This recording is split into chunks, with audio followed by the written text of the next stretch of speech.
Okay, let's go.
This is why I like Alisade so much.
remember you. I pray we have not caught you at an inopportune moment. We wanted to offer our thanks for your kind words in the forum.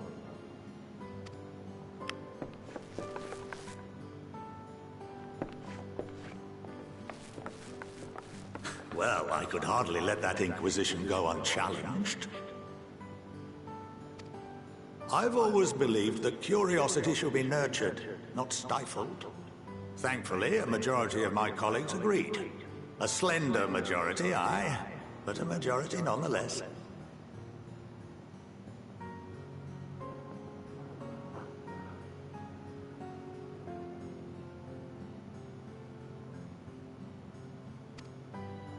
Had the vote not gone our way, we would be having a very different conversation, if any at all. Though I'd like to think you would have not given up on our cause. I'm told you paid a visit to the Annex afterwards. Yes, that's right. I was hoping to speak with the grandchildren of my dearly departed friends Galuf and Louisoix in a less dour setting. But it seems I just missed you.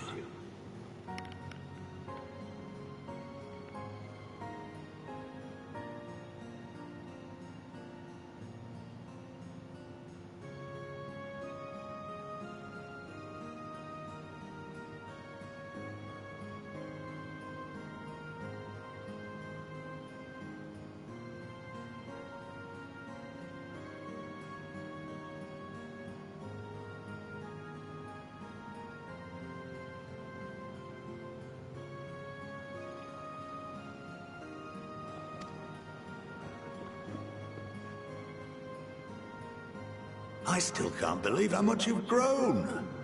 If only your grandsires could have seen the way you presented yourselves to the Forum. Why, it fair brought a tear to my own eye.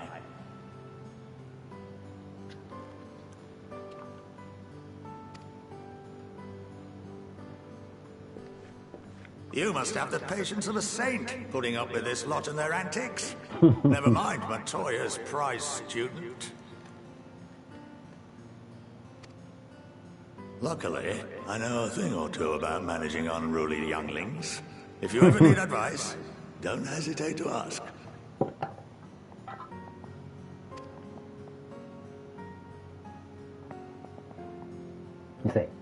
You you bastard. If I may, there is a rather more pressing matter we wish to discuss. What can you tell us of this duty that the Forum must fulfill?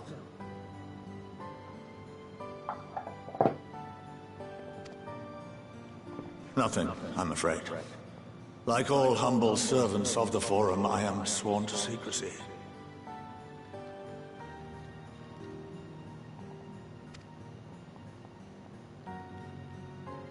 Or rather, I couldn't tell you if I tried. It's a primal. It's gotta be a primal.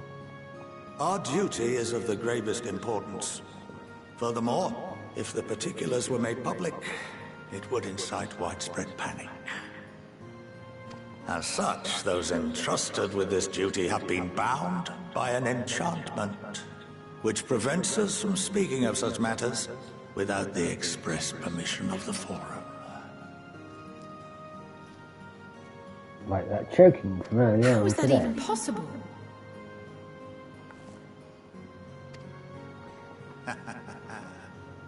It's been some time since I last gave a lecture. Please, take a seat.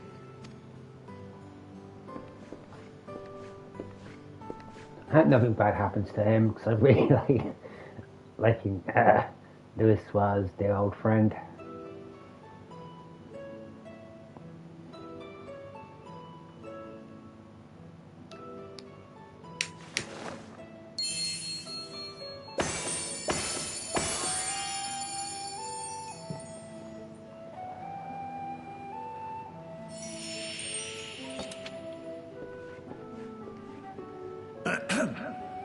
We shall begin by reviewing the fundamentals of etherology. The ether, which imbues us with life, can be categorized into three forms.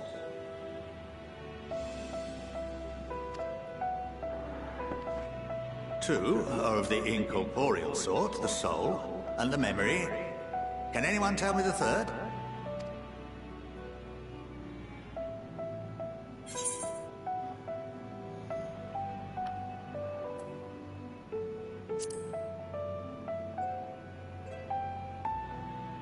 Not entirely inaccurate, but nor is it the answer I was looking for. That would be corporeal ether. This is the form with which the layman is most familiar. Consumed by even the simplest of daily activities, and replenished by the food and drink that sustain us, this form of ether is in constant flux. In contrast, the ether that comprises the soul is rarely subject to dramatic change. The same can be said for memory, as the two are intrinsically linked.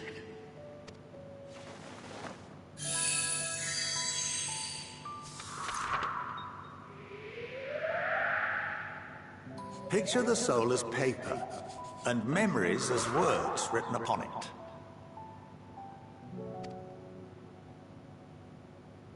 Now, what would happen if that paper was doused with ink? The same type of ether as comprises the memories.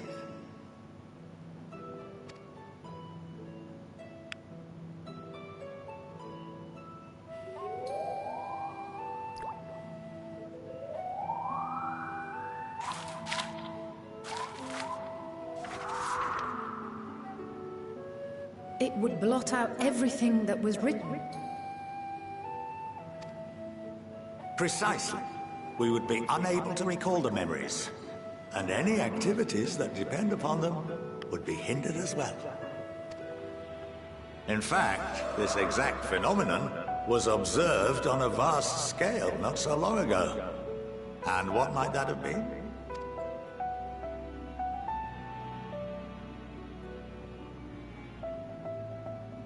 The seventh Umbral Calamity. The people of Eorzea vividly recalled Bahamut breaking free of the Lesser Moon and raining hellfire down upon the realm. But no one could seem to remember the events that followed immediately afterwards. Indeed. To this day, we have yet to determine whether it was an unintended consequence or a deliberate act. The enchantment which binds me and the rest of the Forum is based on a similar principle. And yes, it is a contravention of the Sharlayan prohibition against the practice of memory manipulation. Only when a new member is inducted and told of our great duty are they subjected to the process. A necessary evil. You have my word that it would never be used to manipulate the populace? I should hope not. But can this enchantment be dispelled and your memories restored? If 9/10 of our members give their approval, then the process may be reversed. Then, and only then, would we be able to speak freely to others of our sacred duty. Barring that, we must wait until we return to the ethereal sea.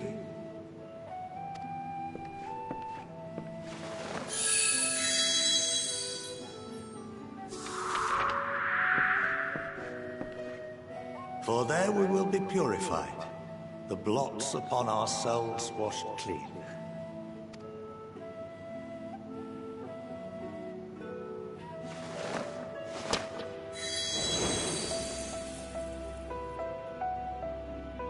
And our memories drift apart and dissolve. Rather defeating the purpose, I suppose.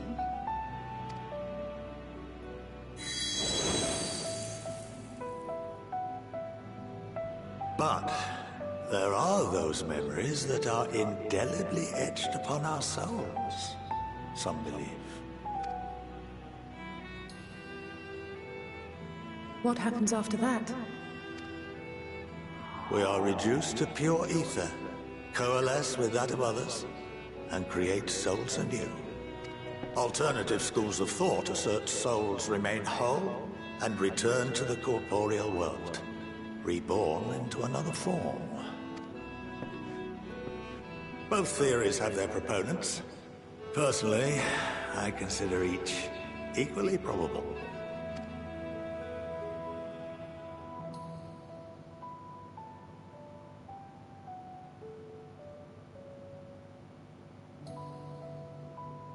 Well, I think that's enough education for today. Now that I've given you some food for thought. Or rather, an entire banquet.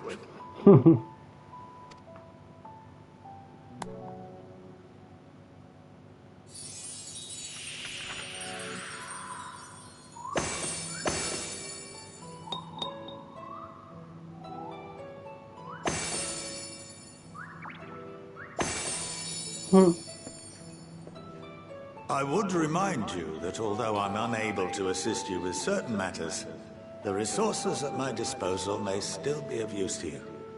I'll arrange for you all to be given the run of Phenomenon. Of course, as associate to our alumni and the students of Baldessian, this privilege is extended to you as well, my friend. Oh, and I suggest you speak with Ki Aliapo. She's well known among the artisans of Sharlayan, and her network of contacts may prove useful in your search for knowledge. I wish you all the best in your pursuits, wheresoever they may take you.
아, 냄새나, 냄새.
Of course.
Let's see how things goes.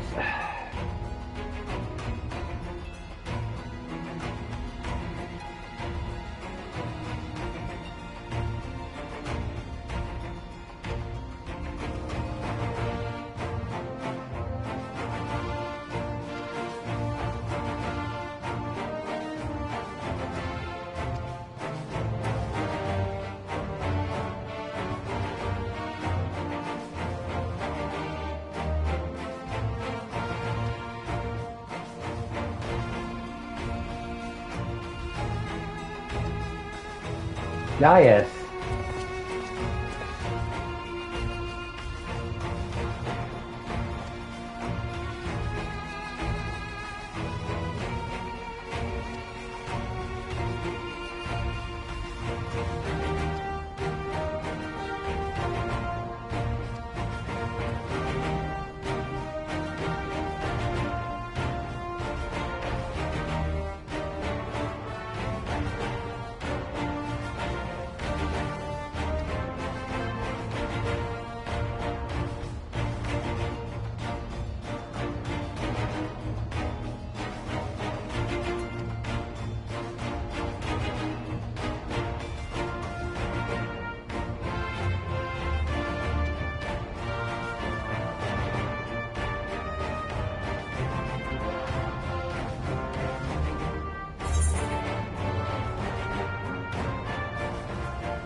Too many people.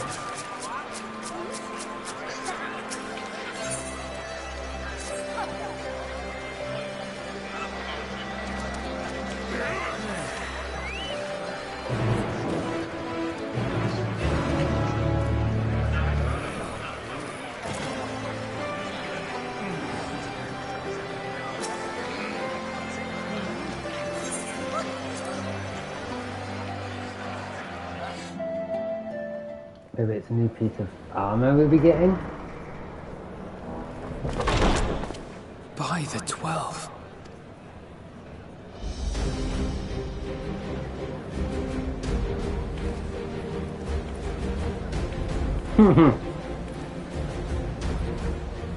Glad you could join us. I hope you don't mind, but we went ahead and started without you.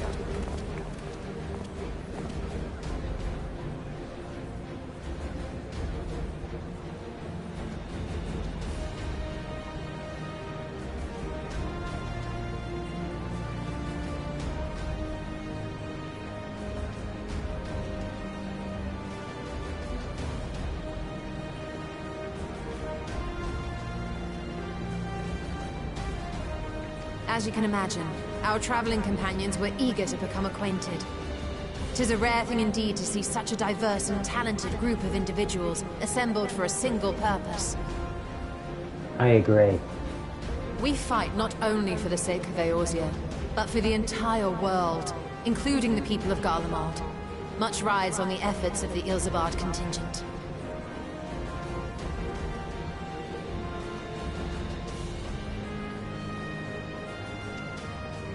Indeed, which is why I am glad to find myself in the company of many trusted comrades, yourselves included. Oh, thank you. Lucia! Good to see you again. I've come at the behest of Lord Emmerich, who has honored me with the role of Ishgard's representative. And for the good of all nations, not least my former homeland, I am determined to see this mission through to its end. Hear, hear. We have a hard road ahead of us, but walk it we shall, together.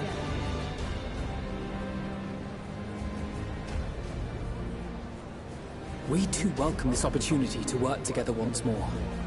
I have faith that, if there is a way to resolve this conflict, we will find it. Yes, in a peaceful manner, hopefully. Something I care about.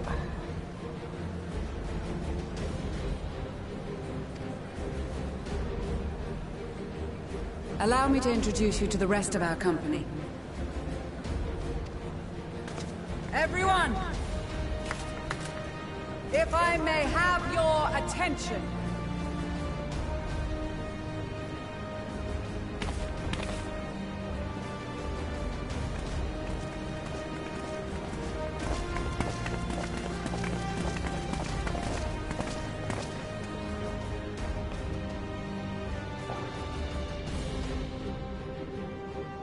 I wonder if the Red Mage teacher's here. Might I ask you to speak first?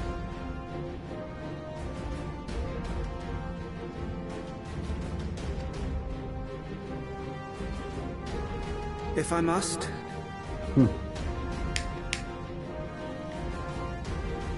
I am Arun Senna, spokesman for the Gridanian delegation, here on behalf of my esteemed sister, the Elder Seedseer. We shall provide support and protection to those in need during our time in Garlemald.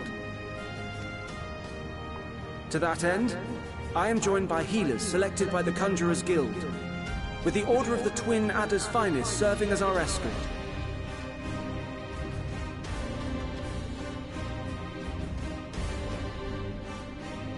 Of course, with an experienced white mage such as yourself accompanying us as well, those requiring more involved treatment will be in safe hands.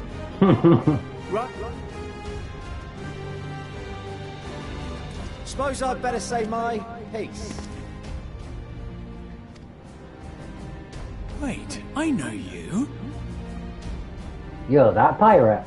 The name's Sicard, in case you've forgotten. Truth be told, I'd rather you had forgotten. I so want those armbands. Any road, the Admiral asked Captain Hillfear to send his best, and for whatever reason, he picked me. Of course, if I'd refused, I'd be the laughing stock of the bloody executioners, and my reputation's taken enough of a keyhauling as it is. But more importantly, like any pirate worth his salt, I know when you're staring down a storm, you gotta trust in the commander of your ship. Aye. So if the Admiral wants us to go to Garlemald, not for plunder and glory, but a promise of peace in our time, then that's what we'll do. Since we all know how much the Empire loves its steel, we thought we'd bring along a few smiths to make the most of it. Give them a pile of scrap and they'll cobble together anything you fancy. Of course, just like the Gridanians, we got fighters of our own. We might have come with a more constructive purpose in mind, but we're more than capable of cracking skulls, believe you me. Well, you're certainly raring to go. But then again, so are we. The most dependable warriors of Uldar and Alamigo have assembled at the Sultana and General Aldin's behest. If Garlemald has truly fallen, then the whole place is likely to be crawling with Telophoroi. That's where we come in. Naturally, Marshal Tarapin and I will be leading from the front.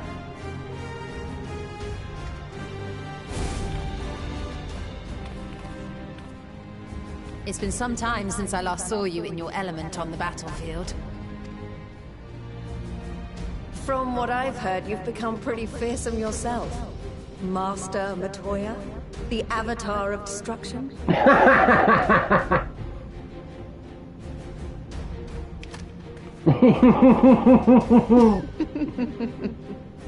With comrades like these, I know we'll succeed, no matter what awaits us.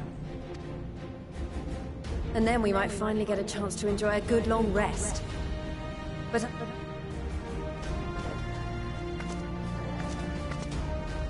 As for Ishgard, we Temple Knights have come in force to uphold our nation's commitment to the peace and welfare of our allies. The bitter cold of Garlemald is a formidable enemy in of itself. Our experience fighting in ice and snow will prove invaluable in the days ahead. Accordingly, I have been designated commander of the Ilzabard contingent. I will do all in my power to provide you with the leadership and guidance you require. The four high houses, House Hylinard foremost among them, have arranged for a host of machinists to join us on our mission. Their knowledge of Imperial Magitech is sure to be a great boon. They will address any problems of a technical nature, together with the smiths of Limpsa Lomitsa. There is another awaiting introduction. Lord Emanolane! Yes. Emanolane de Forton, at your service. Though, lest there be any misunderstanding, I should stress that I've not become a fearsome warrior while you were away. Rather, far from it, actually. My brother, in his infinite wisdom, decided this would be an excellent chance to make something of myself. Oh, and fight for world peace and all that. But, should the opportunity arise for a spot of ballroom dancing, I will be your twinkle-toed gentleman of light. Yeah.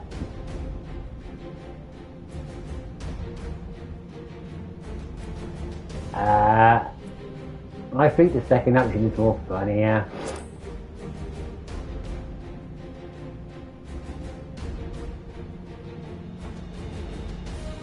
Huzzah!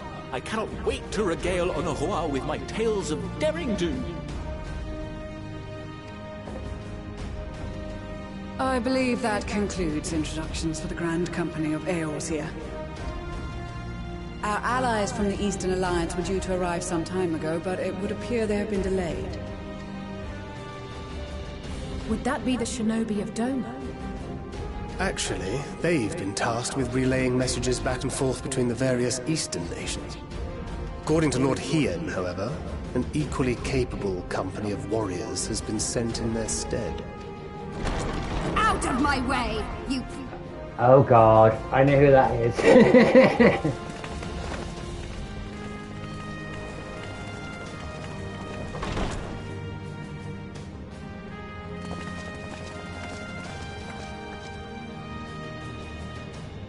Forgive us for coming late. We are the delegates of the Eastern Alliance. Cyrena, and you've brought company. For battle and blood we come, as the steppe is sorely lacking in both. No towers befoul our lands, so we marched on those of Doma, only to find them beyond our reach. But now our thirst for slaughter will be slaked. No, Sadu Hatun, no. We go to make peace with the Iron Men, not war. Warriors of the Steppe, we've heard many tales of your bravery. We welcome you as allies. And these other ones you have brought are... Members of the Dalmascan resistance group, Lente's Tears.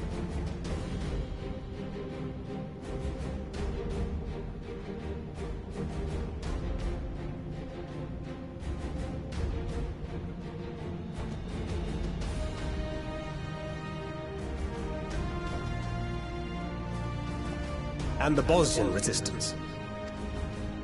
Between them, they have a wealth of experience in espionage, and are particularly adept at infiltrating Imperial facilities. Which is fortuitous, since Garlemald's domain is so vast that I could never hope to handle reconnaissance duties all by myself. Dalmasca, Bosnia, Alamigo. All lands which have suffered the tyranny of the Empire. I would never presume to question your motives. Nevertheless, I must reiterate that our goal is to aid the victims of the Telophoroi, the common folk of Garlemald. And they are victims, make no mistake. Though I understand that many may struggle to see them as such. You're more right than you know. For every one of us that answered the call, there were a dozen that refused. Not only in Alamigo, but everywhere we went. And who could blame them? The Empire's always been the enemy.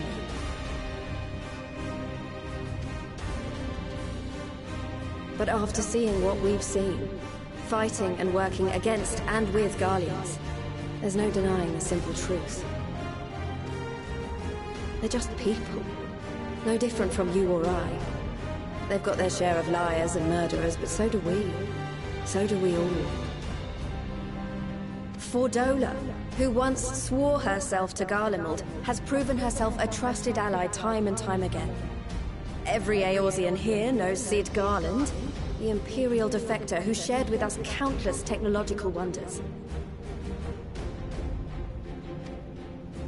Gaius bloody Baelsar himself is working to help rebuild Werlid, a nation he once conquered.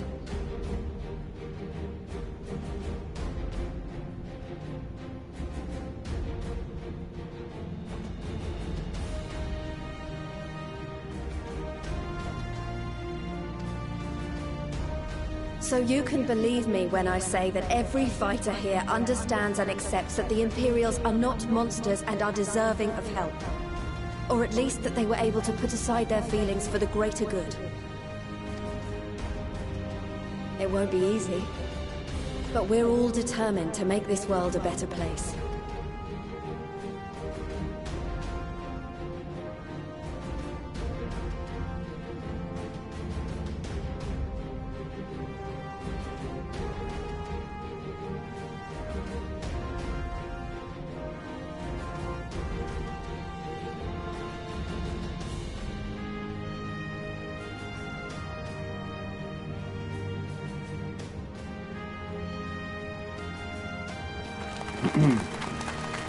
Yeah, one of my friends just put a screenshot of his Reaper Glam, and he almost looked like Taskmaster from the Marvel comic. Then we are in accord. Now, let us review our strategy. To reach the Garlean capital in northern Ilsabard, we must cross the central mountain range. Fortunately, Garland Ironworks can provide aerial transport, sparing us this most treacherous part of our journey. However, attempting to fly any closer to Garlemald would attract the attention of the Telophoroi. As they appear to have seized control of the majority of the Imperial military, we must assume that includes its fleet. In addition, Garlemald possesses devices that can interfere with airship navigational systems, further discouraging an airborne approach. Given the circumstances, the closest we dare deploy our contingent is an area between the range and the capital, the Magna Glaciers. From there, we must travel the rest of the way on foot. We will also need to bring the airships with us to ensure we can withdraw with haste. Although much of the terrain will be blanketed in snow, we should be able to make use of local roads and shipping facilities. The vast ice field will afford us an unobstructed view of the surrounding area. On the other hand, it will also allow others to easily spot us, so it is imperative that we only make camp in positions where we can easily defend ourselves. And the airships, which must be kept safe at all costs. Good strategy. We cannot account for every possibility, so we must be prepared to think on our feet. We will be tested. Sorely tested, I expect. But for our homes and for our people, and a people not our own but in need, we will succeed. Spare no effort in your preparations. Once we depart, there is no turning back.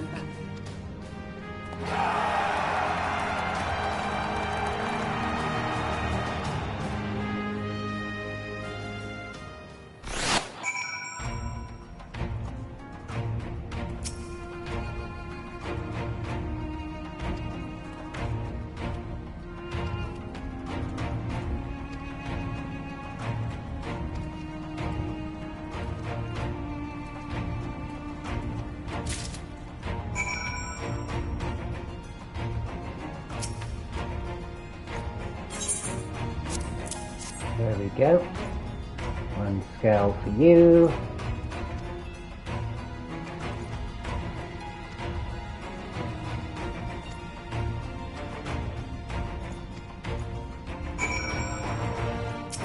One scale for you.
I wonder if Sid's flying now.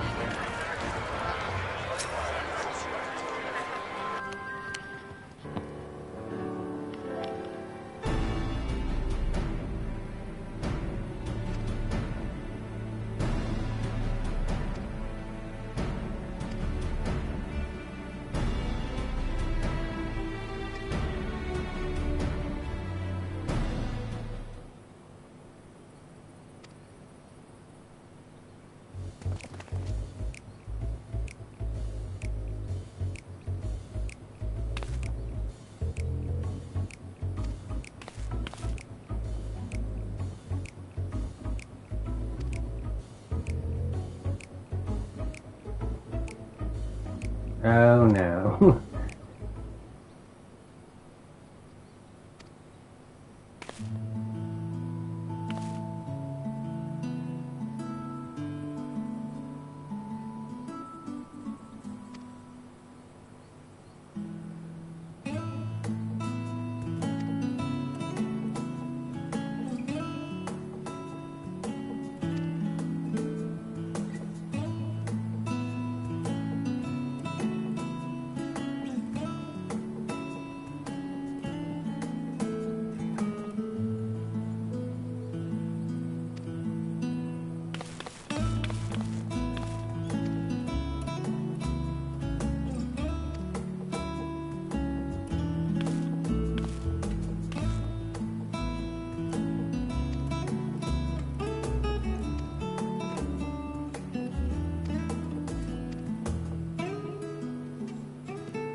Ooh, not my style.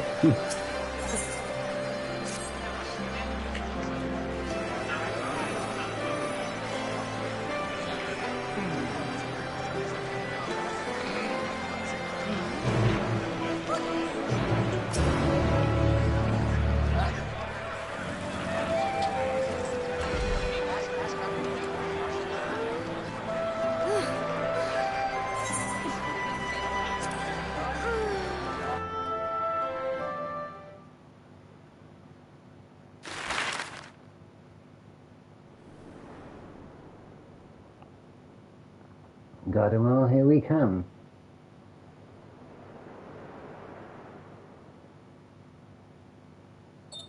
Ilsabad, divided in twain by a vast mountain range.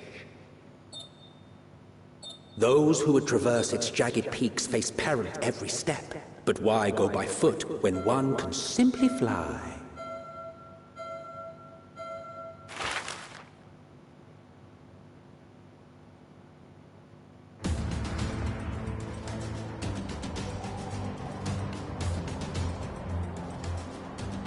On the outskirts of the Imperial capital, in the frozen wastes of the Magna Glacius,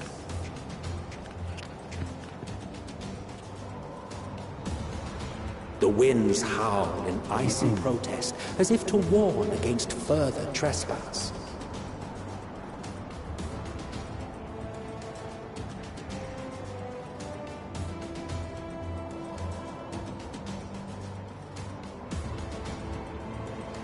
I'm like, bitch please, it's not that cold.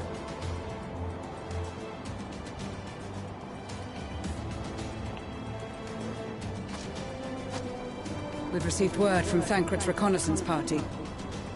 They've sighted a detachment of heavily armed Imperials. Survivors of the Civil War, perhaps? Perhaps, but there is more to it than that.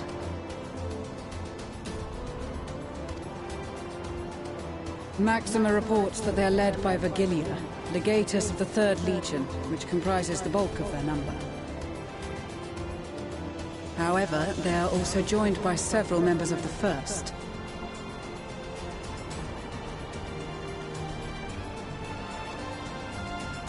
From what I recall, the 3rd Legion fought for Nerva in the War of Succession following Varus's death. The 1st, on the other hand, were under the direct command of the Emperor, and rejected Nerva's claim to the throne. These legions were enemies.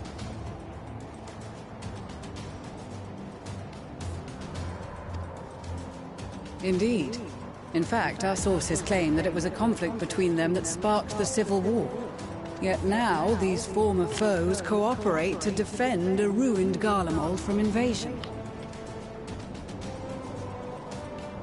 Then it is all but certain they have been tempered. So, what's the plan? If me and my crew is out reaving, we charge straight in, no messing about. But that ain't what we're here for. Quite right. Soldiers or no, they are people of Garlemald, the very ones we have come to aid. Direct confrontation is unavoidable. Nevertheless, we must make every effort to limit casualties on both sides. Rather than kill them, I would remove them from the field. How so? Savage beatings, disarmament, and imprisonment? Not impossible, but easier said than done in the heat of battle. Having observed the opposition, I imagine Thancred had something to suggest? He did. He and the other scouts have already infiltrated a supply depot some distance beyond the Imperial detachment's current position. Stored within is a stockpile of Magitech armaments, and once we give the signal, Thancred's team will destroy them all. In so doing, we will deprive frontline troops of materiel, and likely force the detachment to send men to investigate. Divide and conquer. Not a bad idea. Once the scouts have finished their preparations, we will split into 2 groups. The first will form the vanguard, while the other brings up the rear with our supplies.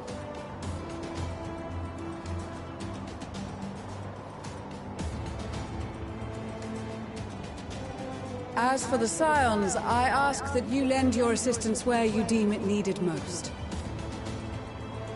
I would prefer, however, that you accompany the rearguard and be prepared to join the van at a moment's notice.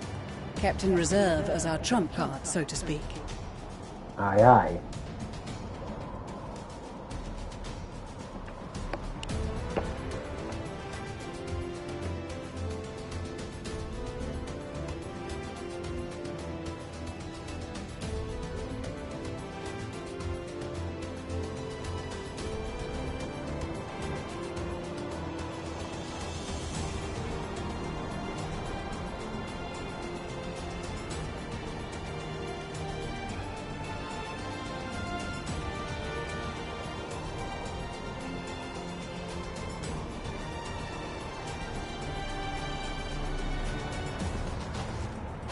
Your proposal was well received.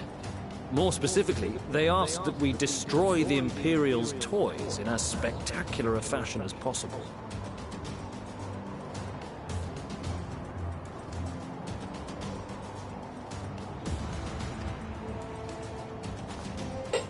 Stoller always did have a flair for the dramatic. She's not an easy woman to please, but I shall do my best to satisfy her thirst for fireworks.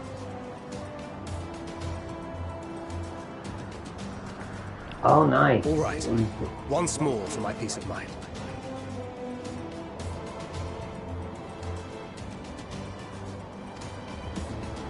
Our first objective will be to rig the enemy's Magitech with explosives. After we've withdrawn to a safe distance, we'll detonate them remotely. Our second will be to issue a deactivation command to the automated units via the control terminal. If our calculations are correct, this signal should reach those deployed on the front line, giving our friends a much-needed upper hand. The blizzard will help us stay hidden, so let's aim to get in and out before it passes. Trust in the plan, and we should all live to see tomorrow.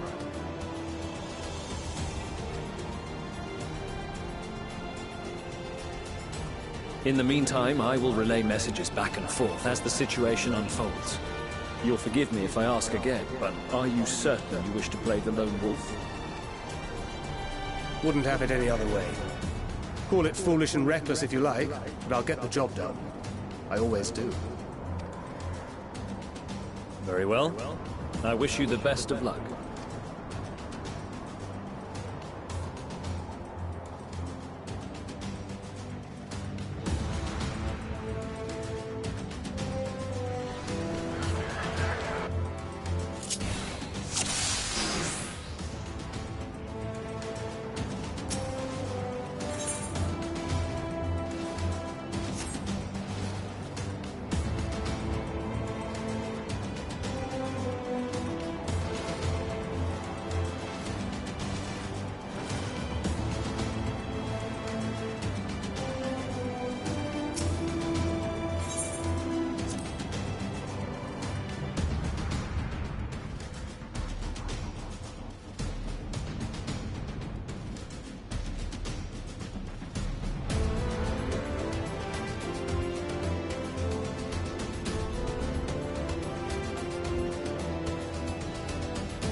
So basically, we're playing Metal Gear, basically.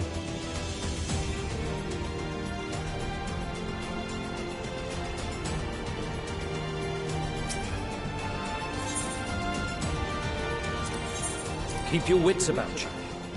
It's time. We only have one shot at this, so let's make it count.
Must be losing my touch.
Must be losing my touch. No.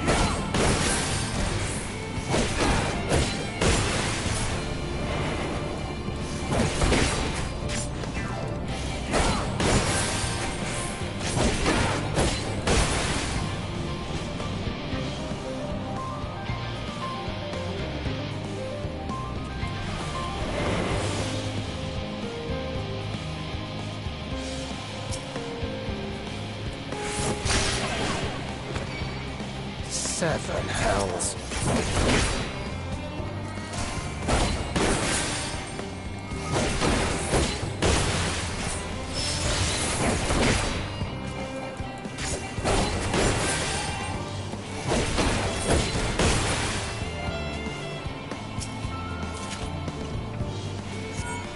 This is Thancred. The explosives are in place. Very good. All is proceeding as planned. Head to the control tower. It should be to the northwest. Understood. Have the others wait at the rendezvous point.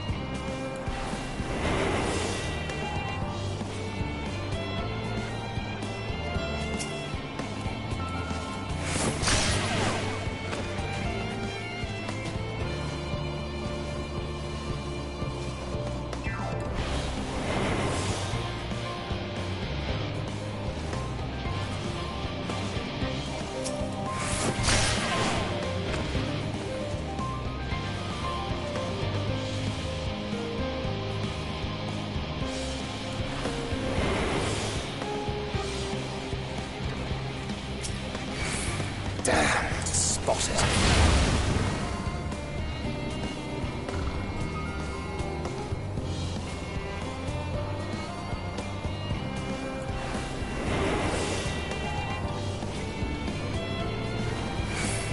Seven hells.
You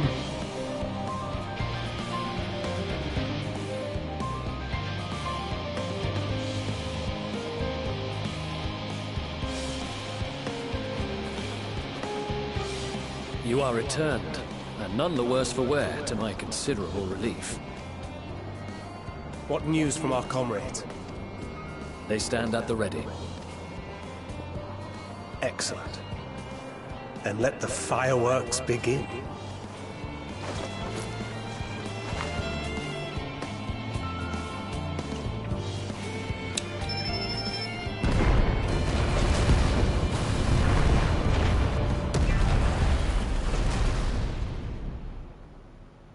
That wasn't a bad part of the storyline there.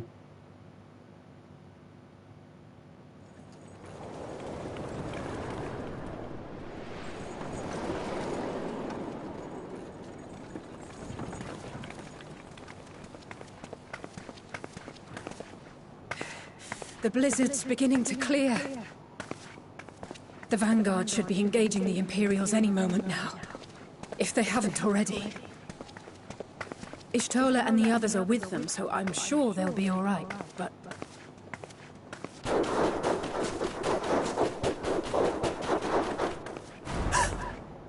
Wait! Something's coming!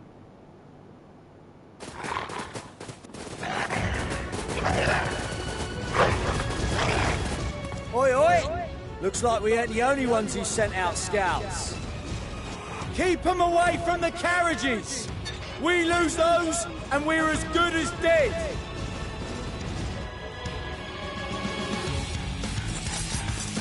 Let's go!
Okay, doing okay.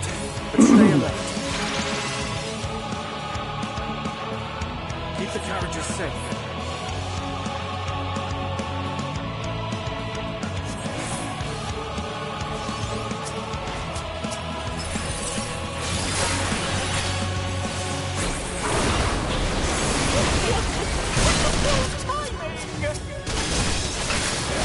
Fear not, friends! The savior of Ishgard is here!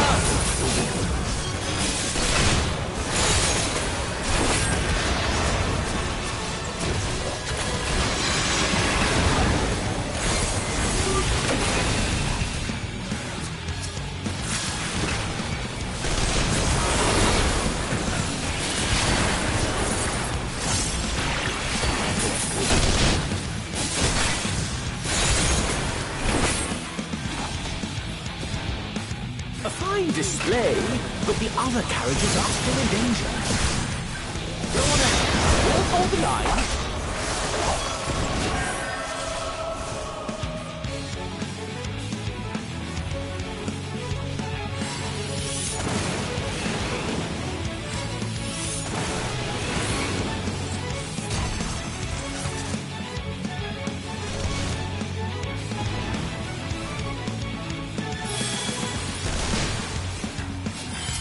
We're the only ones still struggling. Not for long. We put our backs into it then.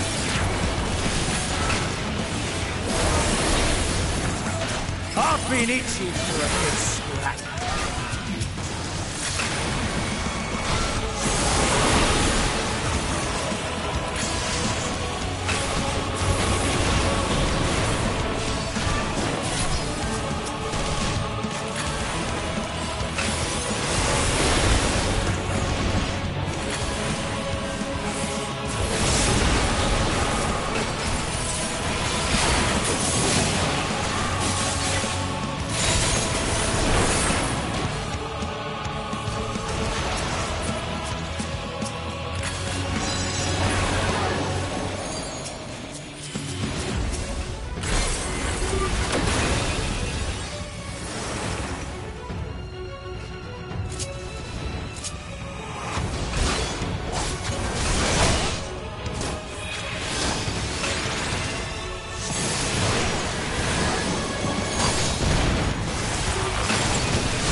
We're fine.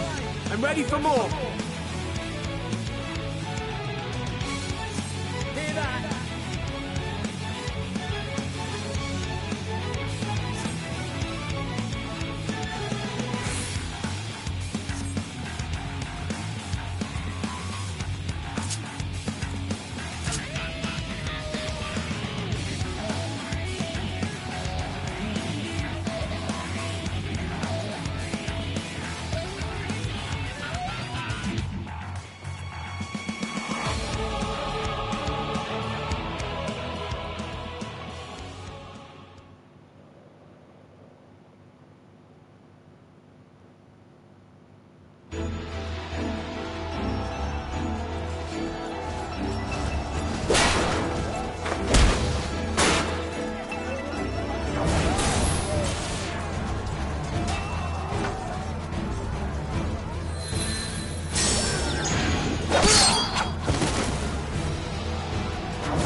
Removed from the field was not a euphemism for enthusiastically murder. It's nothing that won't heal in time. The trouble is, their tempering has made them utterly fearless. Subduing them would be easier if they had the capacity to submit in the first place. Well, this is the path our young charges would have us walk, and that we all agreed to follow. You knew it would be hard, yet still you pledged your lance, did you not?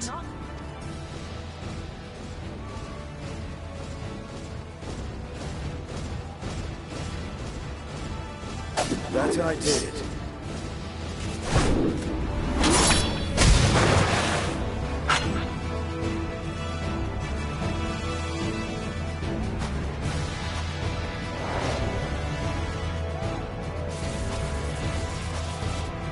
Judge?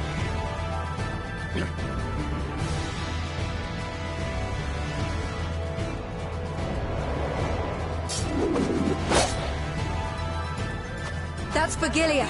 Damn it. I need to help the others take her down. There's no end to them! Don't worry, I is here. I was wondering when you'd turn up. Well, you know me, fighting relay, kicking ass. I just love that new pose, like your Fred Mages, the cutscenes, I wish we can do that There's all no the stopping time. us now. Come on, let's show them what we're made of.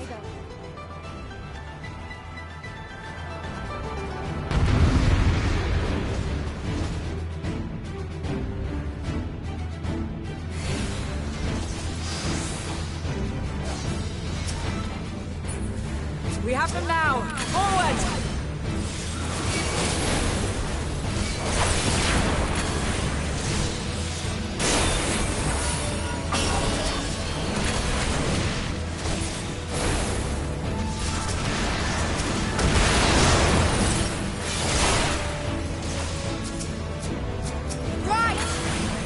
them have it!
It's very comfy.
Come on, guys. Not really,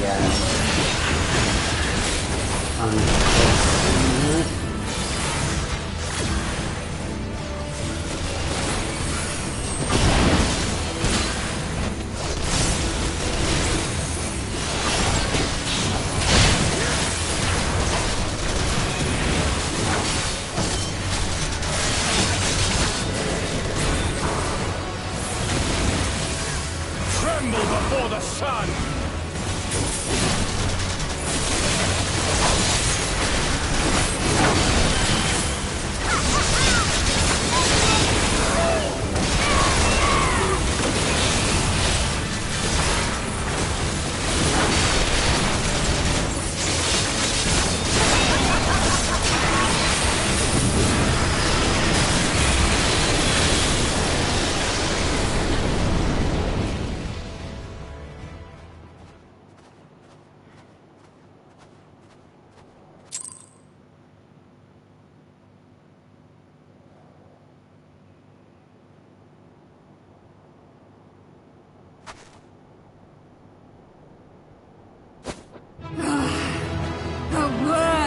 Three. Rest, recover, reclaim yourself. Then we will fight again, to the death. Sadhu had two.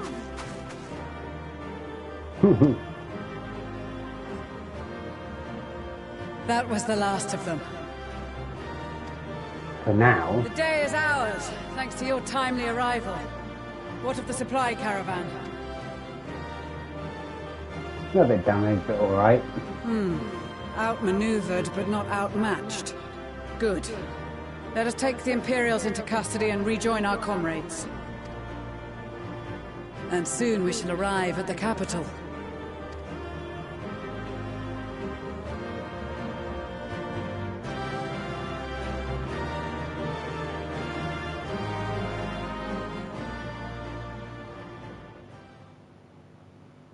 So cold and unforgiving.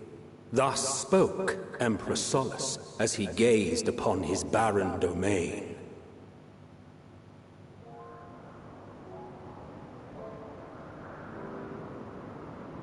"800 years it had been since the Garleans first set foot here.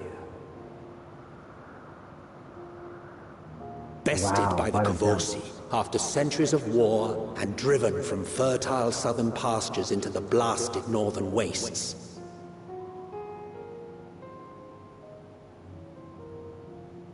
In that garden of desolation, they clung to one another for warmth, freezing, hungry, desperate, hated.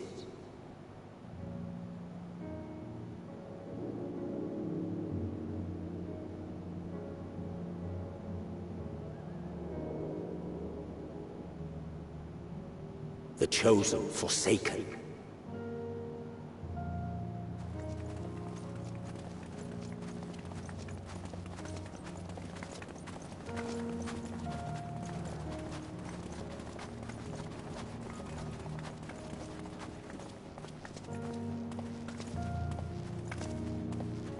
In the year 1513 of the 6th Astral Era, a young legatus named Solus single-handedly sparked the Magitech Revolution.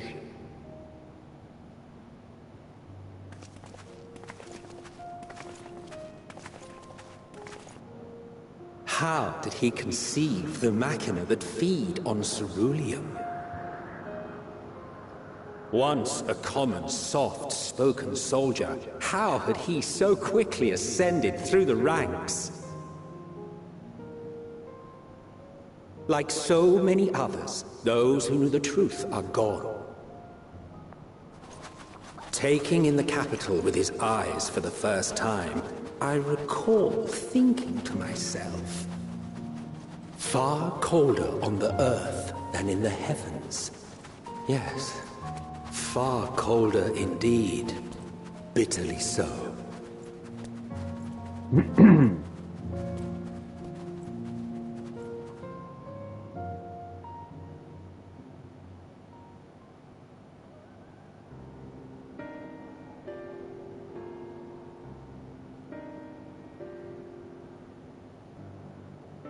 Not so much as a whisper.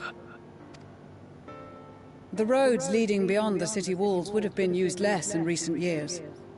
Nevertheless, this was one of the most important gateways into the capital. A buzz day and night with activity, aye. Merchants passing through the checkpoint, many of them stopping at the local hostelries. Surely they cannot all have been tempered. We can consider the question after we have made camp. If we spend any longer outside, we may well freeze to death where we stand.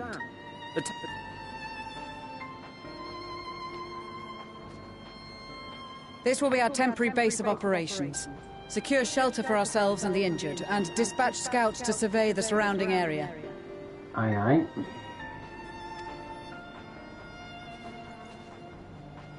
If we're planning on staying here a while, we ought to give this place a proper name.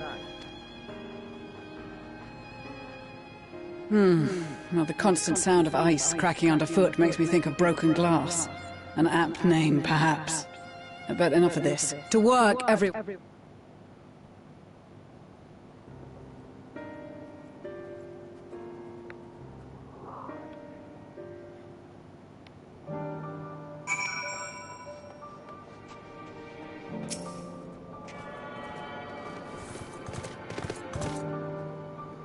Before I go any further, I am going to get myself a drink. Be right back.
I am back. Hopefully you guys are enjoying the story so far, like I am.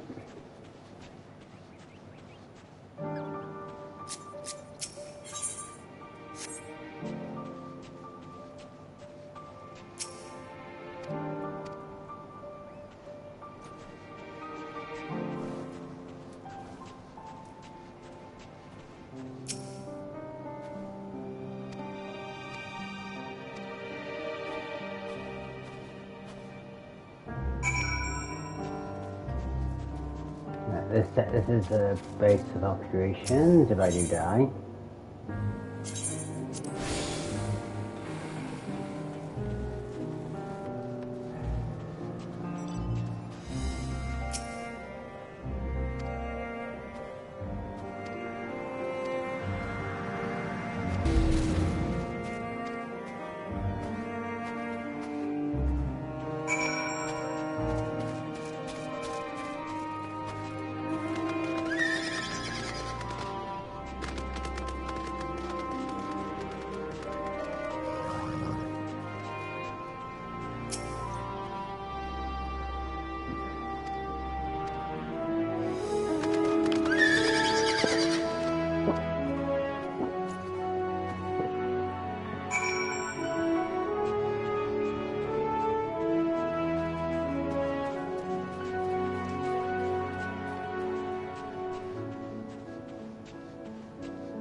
Our present situation is as follows. Efforts to aid the people of Garlemald have begun in earnest. Moreover, having entered into the capital, the Imperial Palace is within our reach. But before we proceed further, we must learn what has befallen this city. For therein lies the key to understanding and combating the Telophoroid's designs. I have a suggestion, if I may. Several of the Imperial soldiers we captured on the Magna Glaciers are members of the Populares and acquaintances of mine.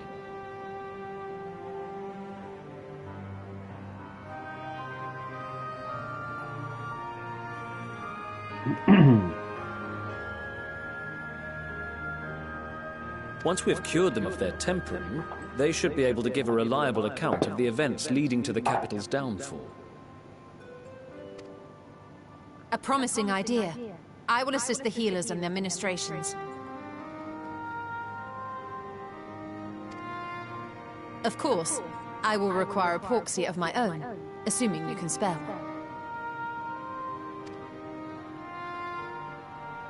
Would you like a hand? No, I am sure we will manage. Better that you take my place in the field.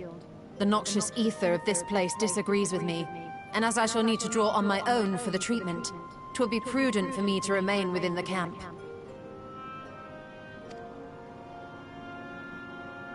This talk of curing the tempered is all well and good, but I reckon the cold is a more pressing concern. All the houses round here are fitted with cerulean heaters that could keep us warm and toasty. Problem is the machines seem to have given up the ghost, and if we keep sitting around, freezing our asses off, we'll be next. My smiths reckon that with the right parts, they can have them working again, but it won't be easy. Understood. The machinist will assist them in the repairs.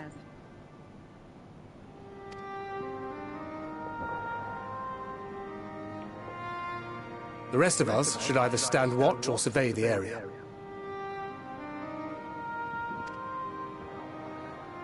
We've made our presence known to the Telofroi. They will be searching for us, if they have not already ascertained our position. That we have seen no sign of them since the battle suggests they have yet to do so. However, I suspect they may be biding their time. Yes, because Zemos wants the fun.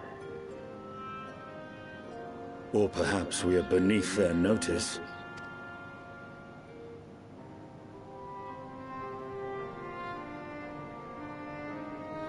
In any event, we'll find no answers standing around here. Urianger, Estinian and myself have visited Garlemald recently, so we'll lead the reconnaissance efforts. Perhaps bolstered by a few Bosnian and Dalmatian scouts from my previous excursion for good measure.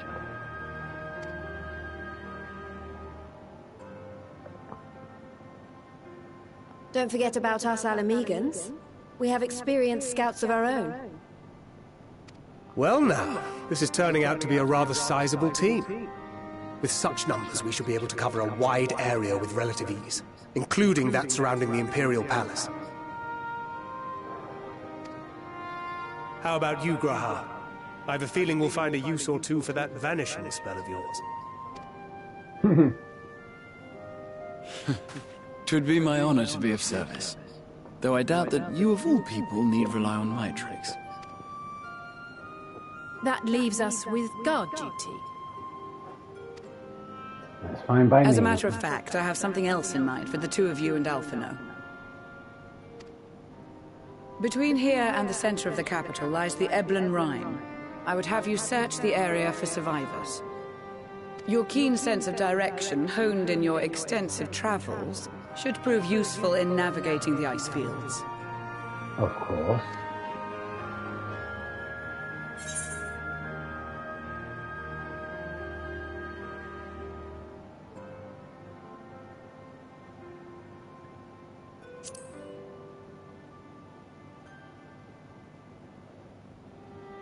I have faith that you will, and look forward to greeting you on your safe return. You all have your duties. Let us make haste. May the Fury bless and keep you.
You get that here.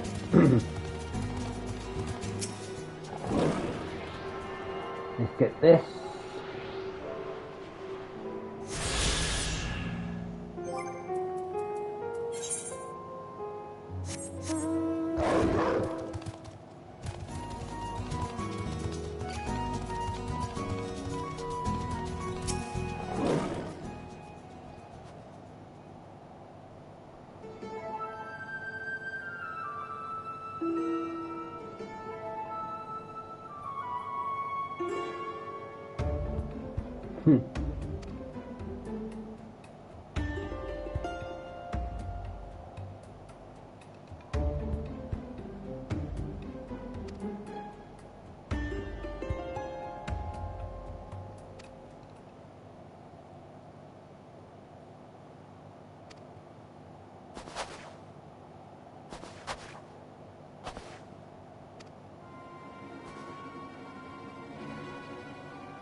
Yeah, the music in this expansion has been impressive so far.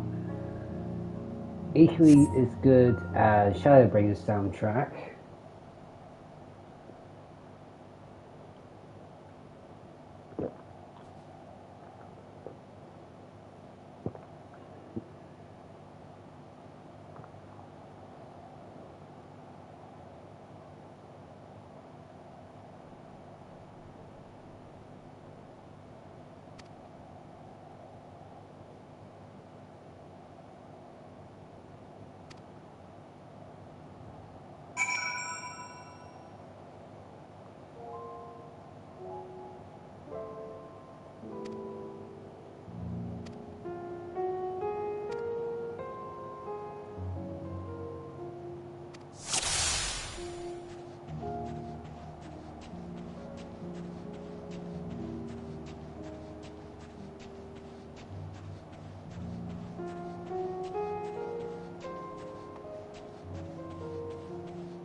Oh man, I'll start from scratch. Basically I have to hide there for a bit, I'm guessing.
trees just in case.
I need to keep hiding out beside these trees.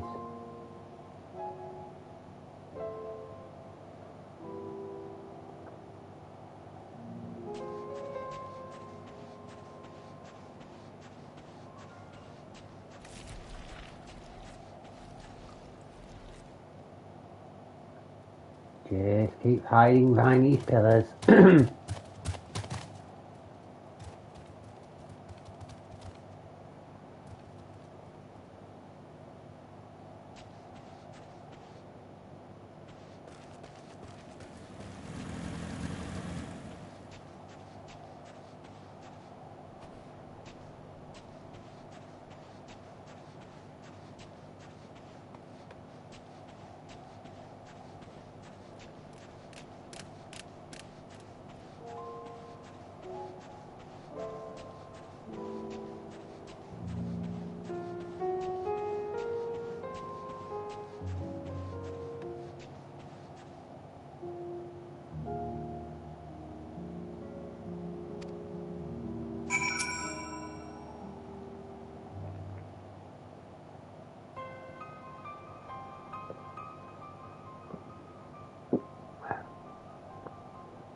I'm gonna mute my mic for a bit because my headset's out my ears for now, but I will put it back on for after my ears feel comfortable again, okay?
blood trail.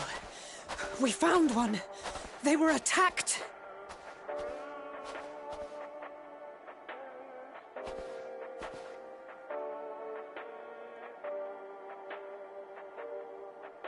No.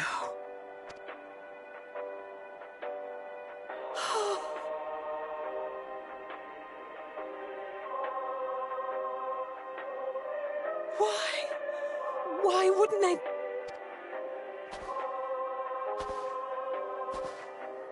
Safer to brave the wilds than trust in our magic.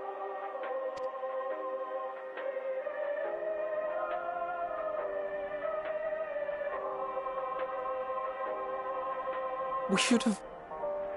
I should have...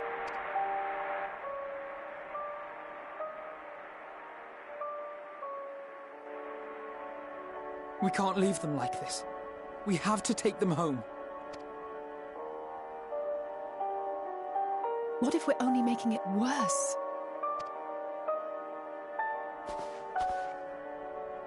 Maybe we don't belong here, but neither did they. Not out here in the wind and the cold.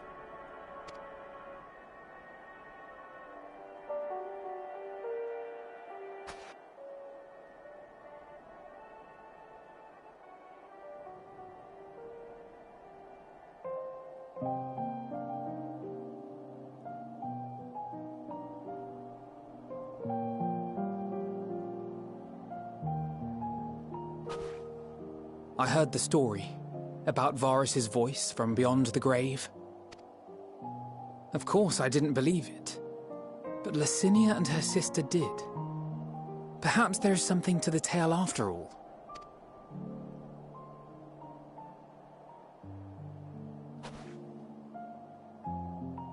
I want to understand, so I'm going to borrow this for a while, if that's all right.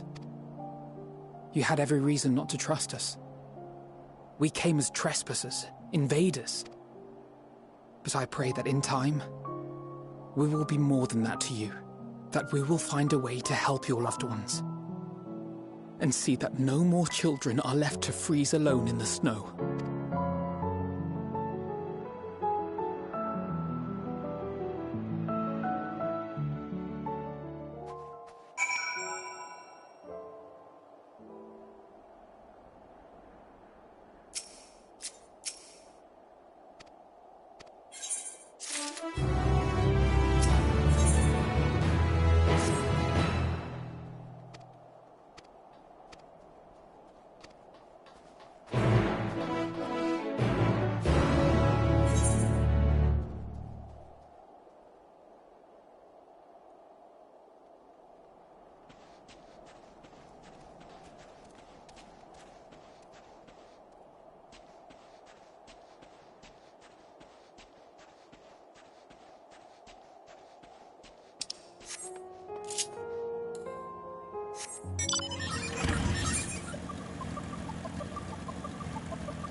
Thank you for your report. We shall inform the troops of these developments, and instruct them to proceed with the utmost caution should they encounter any survivors. Allow me to go and speak with the ones at the victor's spoils. They may be more willing to listen to a fellow Garlean and accept our offer of assistance. I pray you are right. And though I am loath to burden you any further, should there be an appropriate occasion to speak of Licinia and her sister, please do so.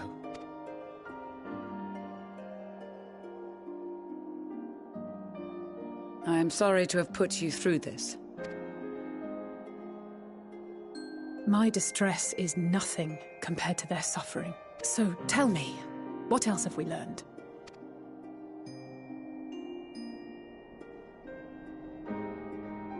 As you may have already heard, we have succeeded in curing the members of the Populares, Maxima identified. They have provided us with some intriguing insights into the current state of Garlemald. The assassination of Emperor Varus was the catalyst for the civil war.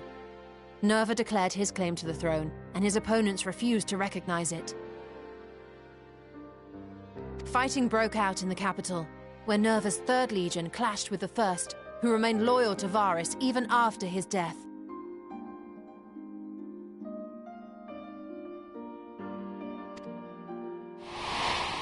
Of course, even Imperial warmongers would balk at the idea of turning their shining city into a battleground.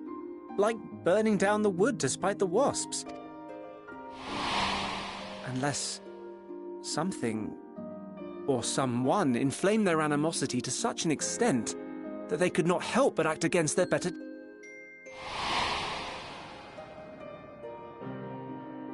It brings to mind events at the Gimlet Dark, does it not? The Emperor's sudden withdrawal from the front lines, specifically. Nerva and his father, Titus, Varus's then political rival, took advantage of rumors that Crown Prince Zenos had been possessed by a demon. Elidibus, what better way to disparage your enemies than with the truth, or a close enough approximation? Indeed. But before their accusations could be substantiated, many of Titus's followers were silenced. While some were merely stripped of their status, others died under curious circumstances. One after another, suddenly and suspiciously. Again, Elidibus. Like as not, he had a hand in it. No evidence was found to implicate Varus, certainly. Nevertheless, Titus, Nerva, and the 3rd Legion would have judged it a brazen attempt by the Emperor to rid himself of his political enemies. And then, in the midst of this growing turmoil, Varus Sosgalvus is murdered. And Garlemald's own prodigal son, Gaius van Belsar, is named the murderer. Shortly thereafter, Nerva claims the right of succession, and in response, the 1st Legion claims the assassination was part of a coup d'etat orchestrated by Titus and Nerva.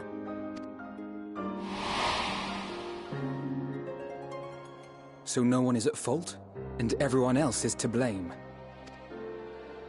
I should add that both parties received substantial financial backing, presumably to provide them with the means and encouragement to pursue a swift victory, and that these contributions came from the self-same benefactor. I'd heard House Brutus had been filling the 3rd Legion's coffers, but the 1st as well. It would seem so. Though the Populares determined that the 1st Legion received funds from a variety of organizations, all had connections to House Brutus. So Fandaniel, in the guise of Asahi, was playing both sides against each other the entire time. The information we gained from my friends does not end there. One night, shortly after fighting broke out, the capital was shaken by an immense tremor. From that point onward, they have no memories, no recollection of any events, including our clash on the Magna Glaciers. But when asked about the Imperial Palace and its bizarre transformation, they somehow recall Emperor Varus giving them orders in their dreams. May the Tower of Babil stand as testament to the glory of Garlemald. This sounds awfully familiar. We have something to show you all.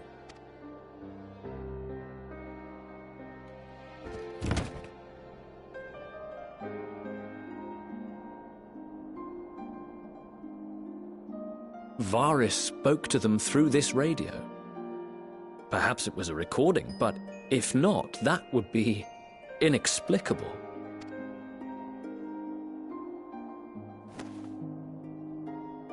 We are of one mind, then.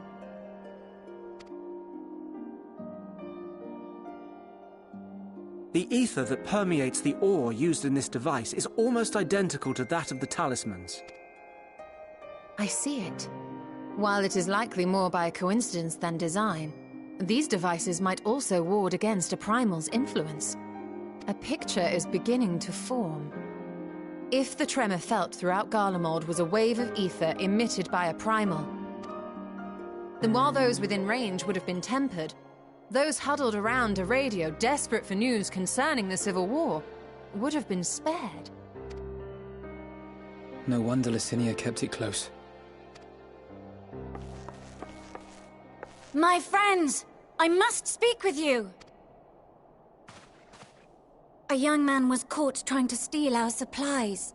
He is a soldier of the Iron Men, we think, but one who has not been made thrall.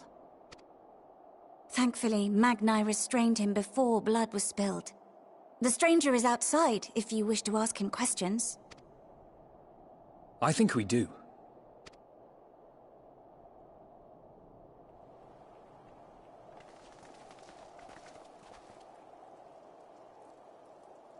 Who do we have here?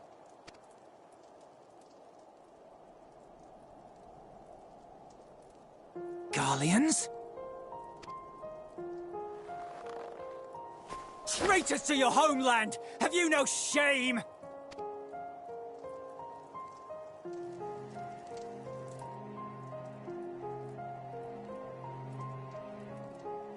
I am Lucia Junius, a Temple Knight of Ishgard.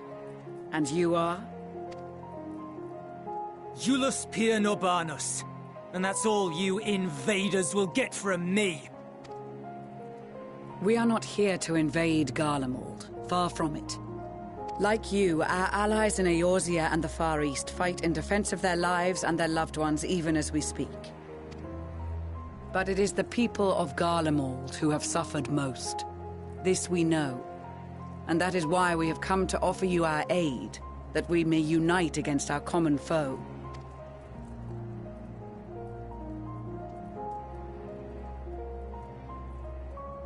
Whether you believe me or not, those are the facts. Now, answer me this.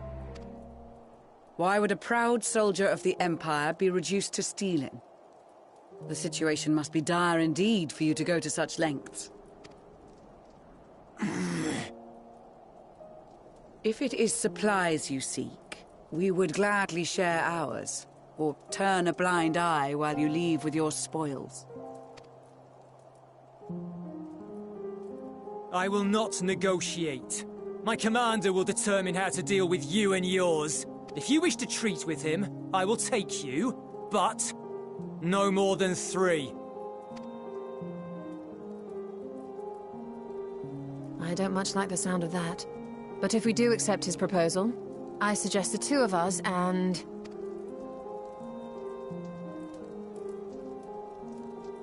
Please allow me and Alize to act as envoys. May I ask why? We have seen with our own eyes the hardships the Garleans face. How their futures and lives hang in the balance. It's not the warmest invitation, but it's an opportunity to prove our intentions true. Maybe not a chance to make things right, but a chance to make them better.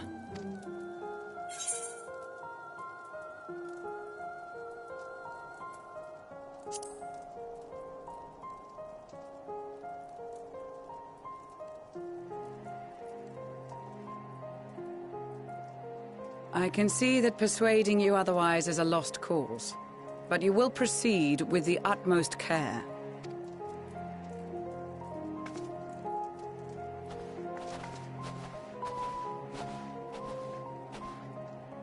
couple of children and what? A sellsword? Is this an insult? Not in the least. You will find that they are more than qualified to speak on our behalf. There are many dangers on the road ahead. I will need that back.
These are their chosen representatives.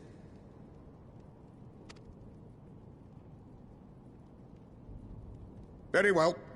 Let us hear what they have to say. Yes, sir.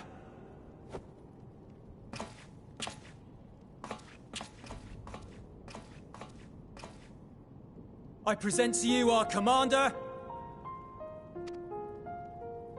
Lord Quintus Vankina, Legatus of the First Legion. The First? I had no idea you had survived.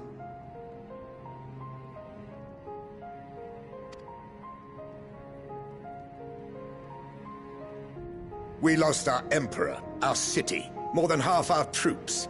For my wounds, I may never take the field again. But we survived, aye. In a manner much to your liking, I dare say. We have no intention of adding to your misfortunes, nor do we bear you any ill will. Spare me.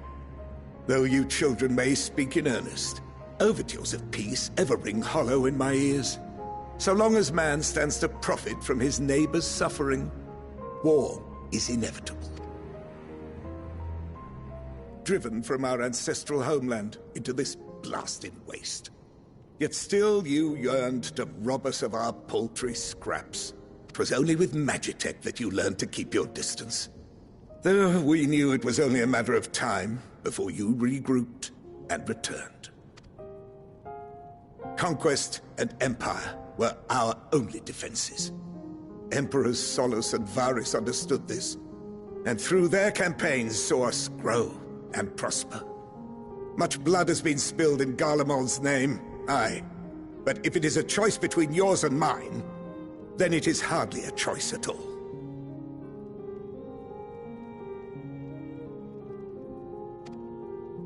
I do not deny that a great many conflicts throughout history were driven by the desire or necessity to gain by another's loss. That is not why we are here. Nor have we come to petition your aid in the war with the Telophoroi, grave though that threat may be. Our purpose is simply this. We wish to help you. Let us help you.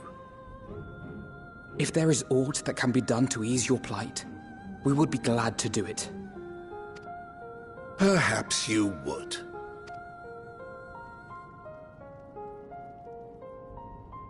But regardless of the ideals you espouse, your leaders would not send an army into Garlemald if they did not stand to benefit.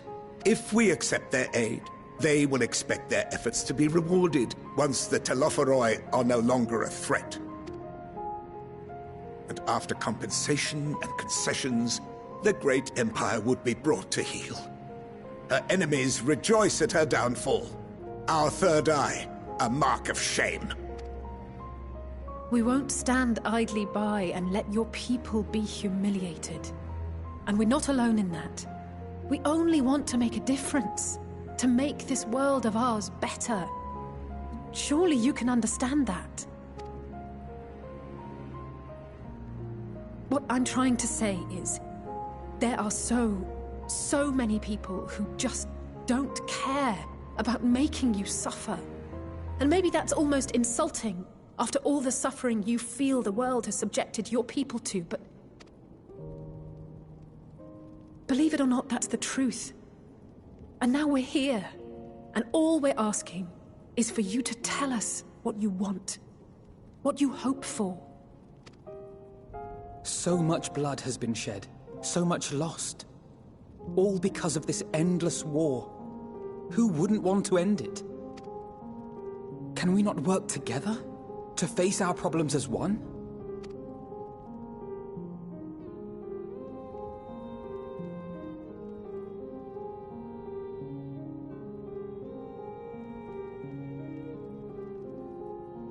Answer me this, young peacemakers.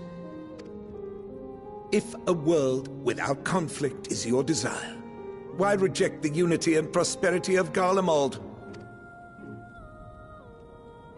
Is it because we do not share your faith? That we do not share your heritage? That our ideals and virtues differ? That we cherish and hold in the highest that which you do not? Disparity is the root of discord, and peace built on compromise is flawed and fleeting. Happiness for one and all is a dream, and the reality is that to the victor go the spoils. That is why we Garleans will never submit nor surrender. For freedom and for pride, we will remain true to ourselves until the bitter end. That is my hope.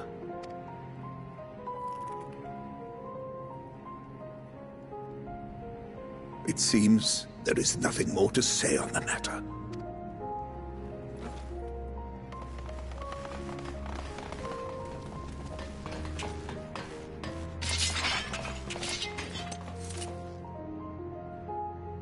You will remain here while I decide what is to be done with you. Do not be alarmed. No harm will come to you, if you cooperate.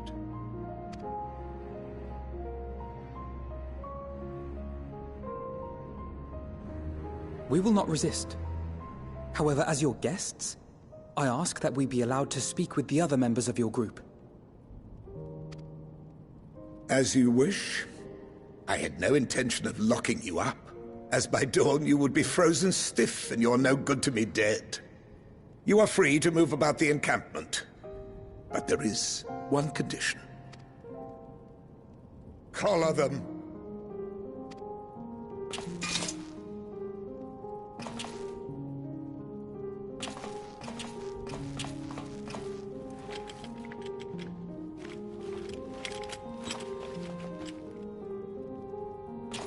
What are these?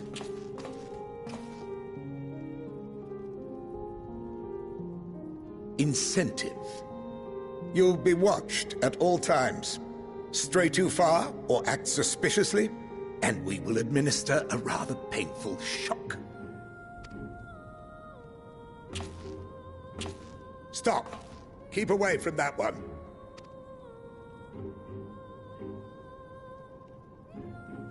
The champion of Eorzea is not so easily cowed.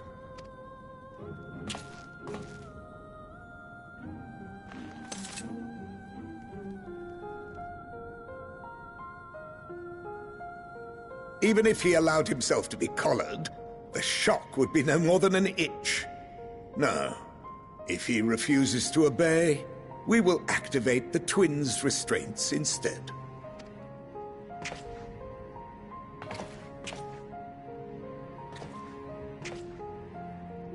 You needn't worry about us. We'll forget we're even wearing them soon enough. Even now, you still... Why go to such lengths? What is it all for?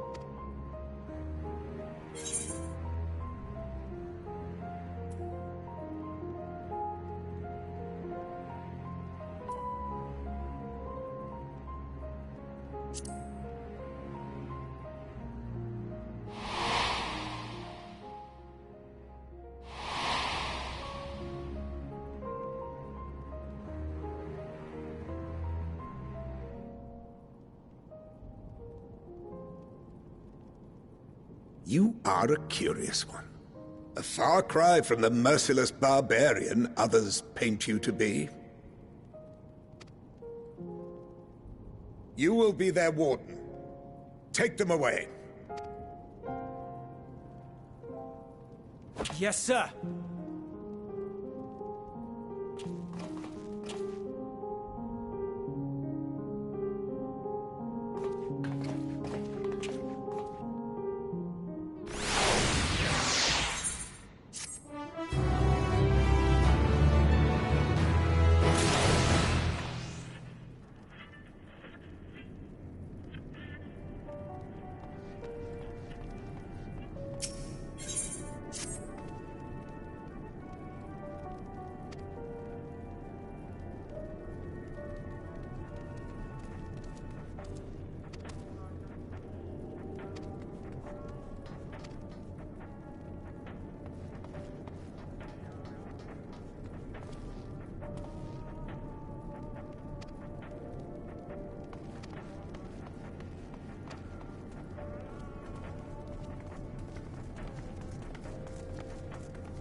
finally escaped the watchful gaze of your keepers, have we? Don't react. You'll only draw attention to yourself. Just carry on as you are and listen.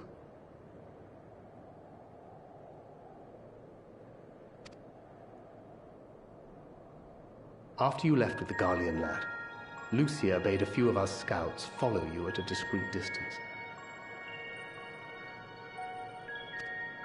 We observed you being led into the station, but decided against venturing inside. When you emerged sometime later, and we saw that the twins were sporting Magitech collars, it was clear what had taken place. Now, as quietly as you can, tell me everything.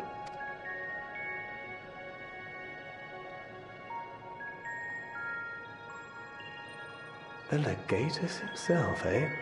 Well, this is also the first I've heard of a plan to join forces with the 10th and storm the Tower of Babel. An interesting development, and perhaps the opportunity we've been waiting for. Our comrades back at the camp also received some rather promising news, but it's still too early to get our hopes up. For now, keeping yourselves out of harm's way comes before all else. Whatever demands the Garleans make, indulge them. With luck, this will all be over soon.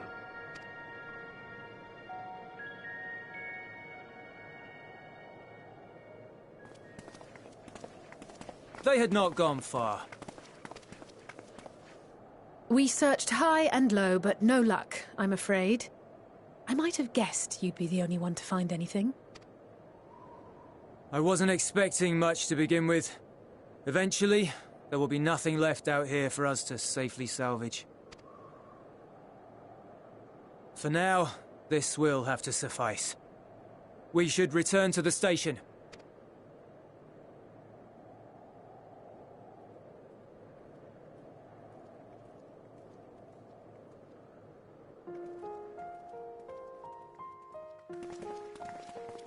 Ah, there you are. Heard you'd gone hunting for ceruleum above ground. Brought back a king's ransom? Hardly. But thanks to these three, we have enough to last a little while longer. Well, well. It's not at all as I was expecting, these ones. For savages, they seem positively docile.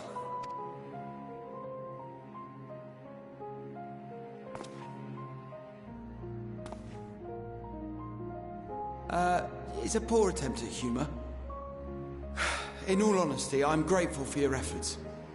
But even with another night of warmth, there are those among us who may not live to see the morrow.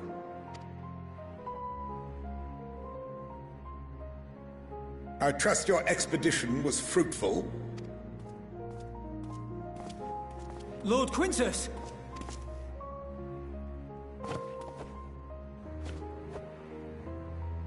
Use what you procured to refuel the armor. But, sir, what about the heaters for the camp?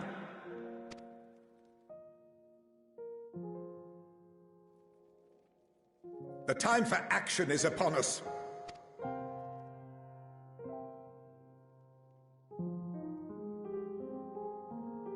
My men and I have matters to discuss. In the meantime, you are to wait here. Do not forget, you are being watched.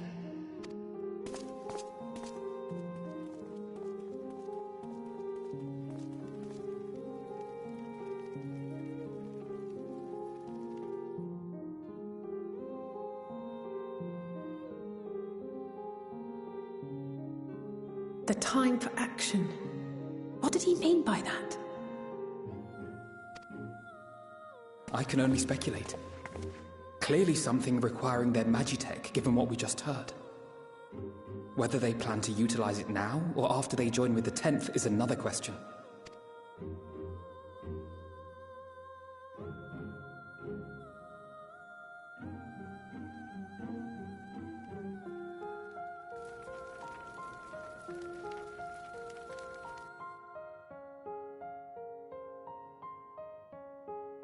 Will they ever escape this cold? return to and reclaim the idyllic spaces of which Eula spoke?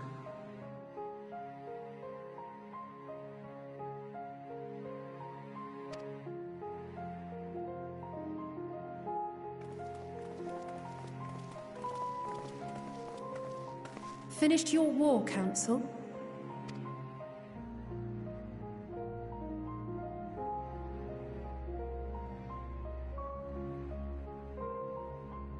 Alphino and Alize are to stay here, as our prisoners. They will be released once your comrades have relinquished their supplies and withdrawn from Garlean soil. Until our terms are met, they will be detained at a separate location.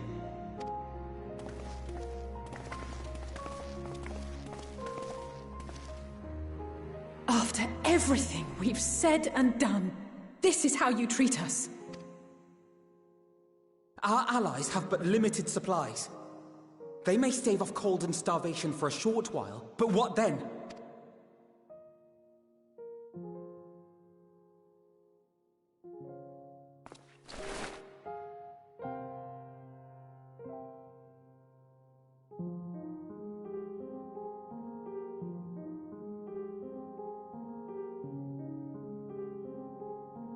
For now, keeping yourselves out of harm's way comes before all else. Whatever demands the Garleans make, indulge them.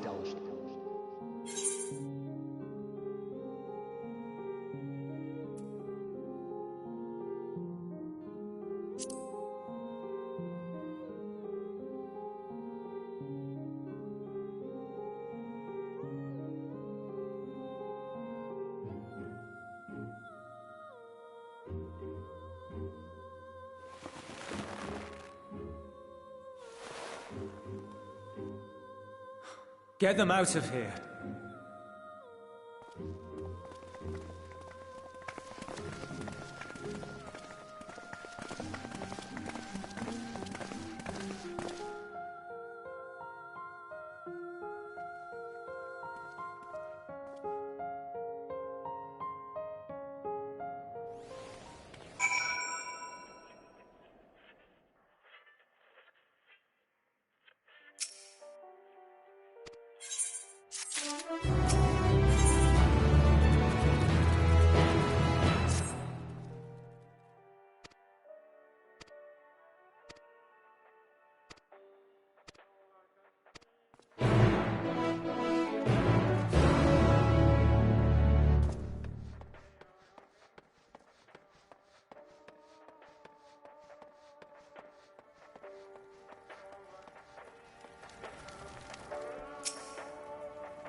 This is my home. Our home.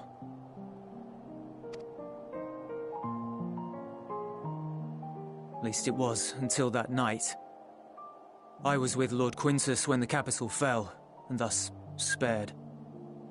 My family, who did not own a radio, were less fortunate. When dawn came, I made my way here. My parents, my little brother and sister, they were still inside. But they weren't themselves, and they tried to. And I'd promised to take them away from the capital that very morning, to somewhere safe, to hide until the fighting stopped.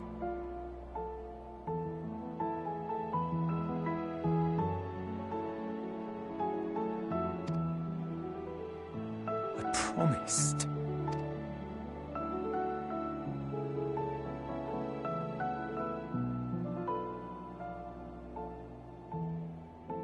The Garlean flag bears a chain, the bonds between our countrymen.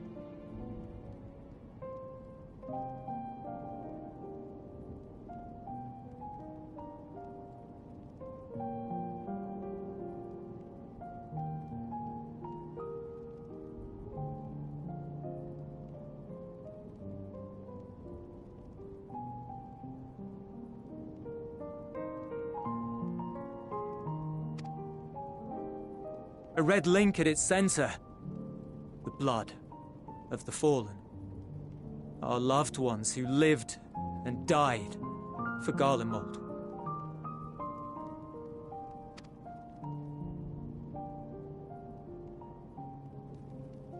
But if she too fell, who would be left to remember them and their sacrifice?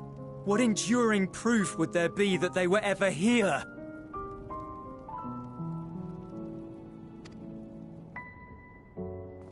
If we had turned to your gods, would they have saved us?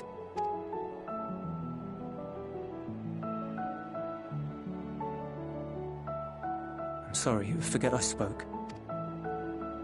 We should go.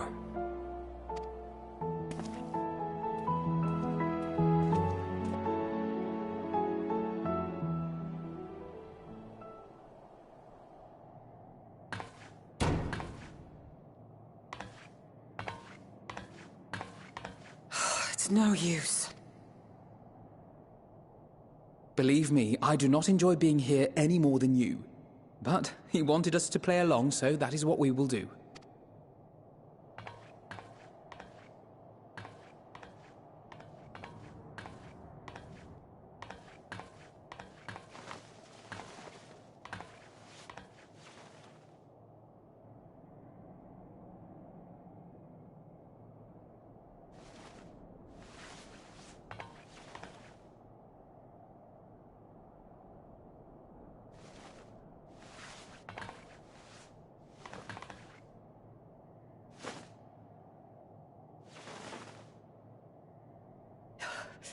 So cold. Painfully so. Unbearably. I've been thinking about what Quintus said. About why no one would accept Garlean rule. Irreconcilable differences. When coexistence isn't an option, only conquest remains. Varys at Gimlet said much the same. Only by uniting the world beneath a single standard would we rid ourselves of the Ascians. United as one people, one race cleansed of imperfections, a cold and unforgiving vision. And when we fail to live up to their standards, what place is there for us in their world? But the truly sad, truly frustrating thing is how damnably similar it all is to the lofty ideals of Father and the Forum. Non-intervention. Always non-intervention. Protect our knowledge and our people, and to hells with the rest of you. And yet, I can see how it happened. Varys and Father looked to their elders for guidance and took their virtues as their own. But for this world was of their making. In who else could they place their trust? All of us lost in a sea of chaos, searching desperately for purpose and meaning. But it shouldn't just be an extension of another's. It has to be ours. It has to be. We all have a stake in this world. No one should be silenced. I won't deny that we lack the experience of people such as Father or Quintus. Perhaps they've come to see the world as a series of problems, and the most efficient way of solving them, to reduce everything to fundamental forms.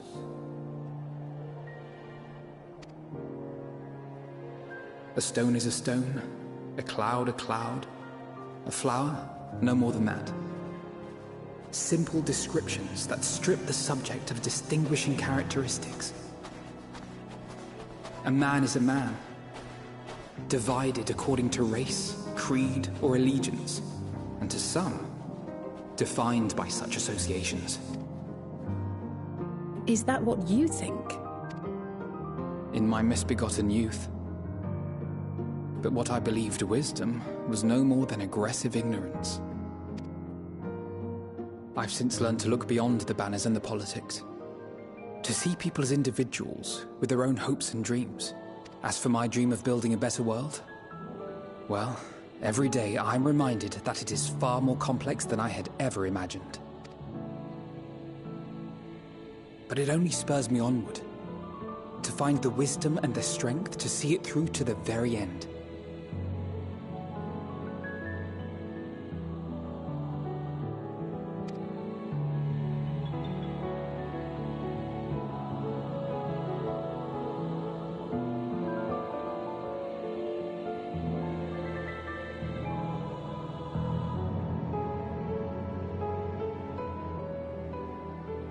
All of our supplies and an immediate withdrawal. These are your conditions? Demands. And you forgot about the airship. Once again, you will leave one behind. It will be used to return the prisoners. Their collars will be removed prior to the exchange.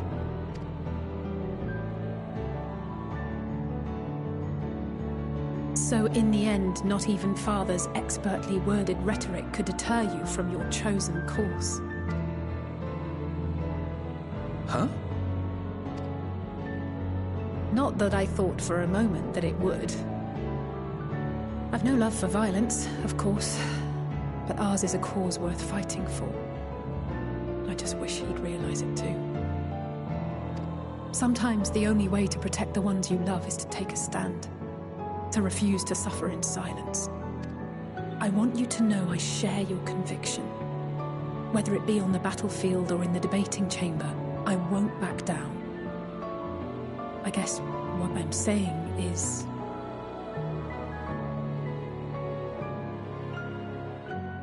You've found your own reason to fight. Yes. Yes, I have.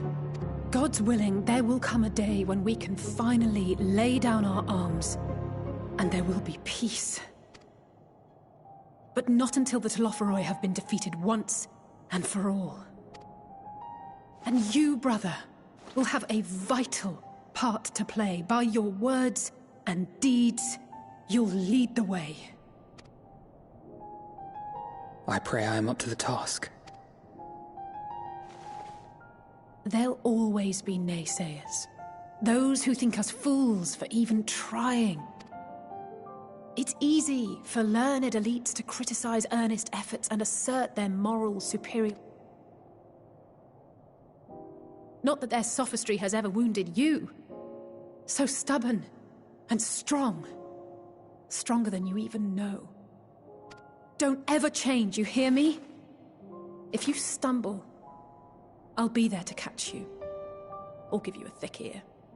Maybe both, for good measure.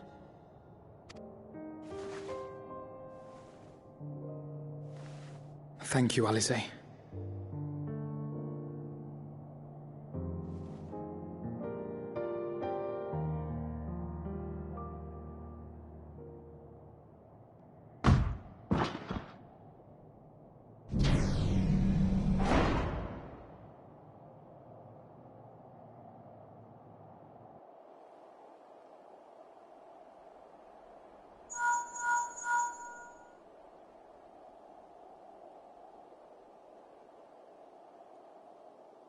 The scouts have secured Alizé and Alphino. Their collars were removed without complication as well.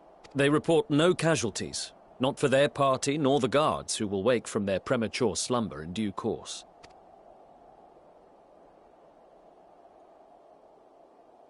It would appear the situation has changed. I propose new terms. We have information that will be of great interest to Lord Quintus, and I wish to speak with him in person.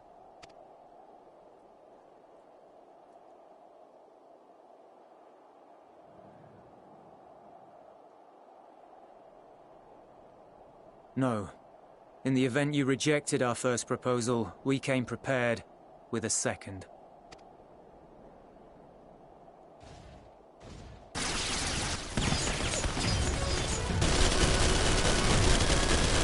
Ambush!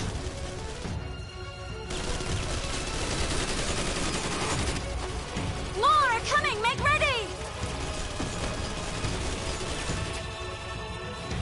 We, the loyal soldiers of the 1st Legion, proud servants of Garlemald, of the fallen Emperor Varys, shall safeguard these lands from the barbarian hordes until our countrymen return!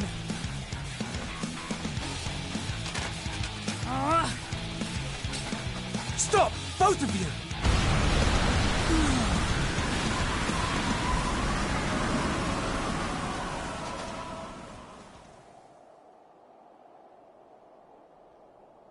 This child may be the worst emissary I have ever seen.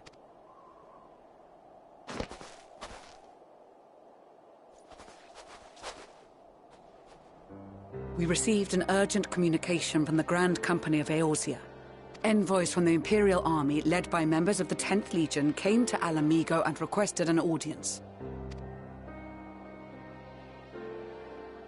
They explained that their efforts to coordinate the reclamation of the capital with the aid of the 4th, 5th, 8th and 12th had ended in failure.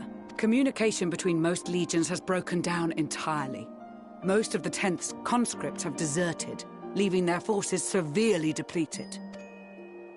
That is why, unable to continue the fight on their own, they and their allies turned to the Grand Company of Eorzea for aid. Lies! Every word! It is the truth, and I have not finished. The 10th has requested that we deliver a message to Lord Quintus. Have the ill stand down.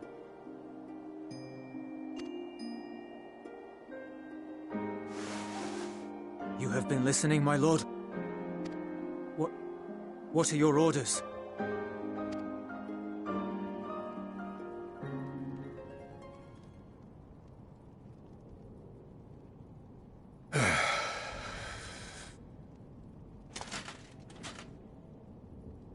Inform her that we will honor the 10th's decision.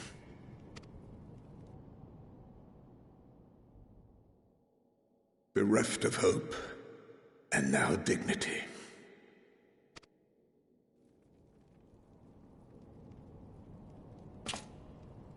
I release you from your duty. All of you.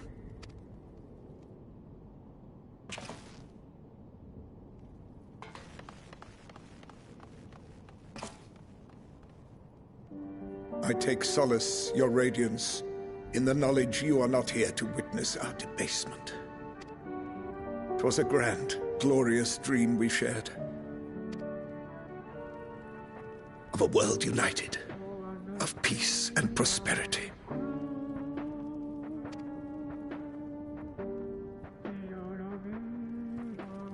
We are ghosts, you and I, memories of days gone by.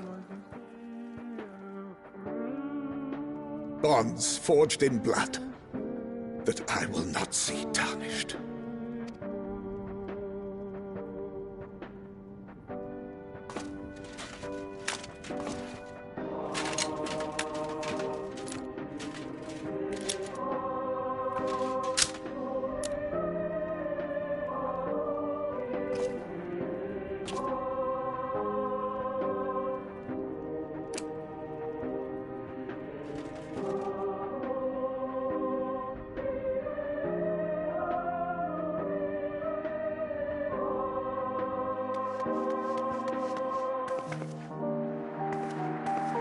Quickly! We have to reach the station before it's too late. If there is still a chance that Quintus will agree to a truce, we must take it. I just hope we get there before he and his men do something rash.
Is that all of them?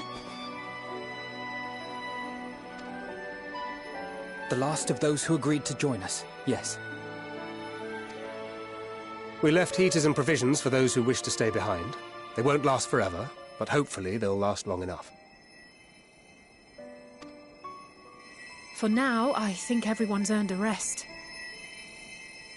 We'll see to those in need of medical attention, so take the others with you and get yourselves some hot soup.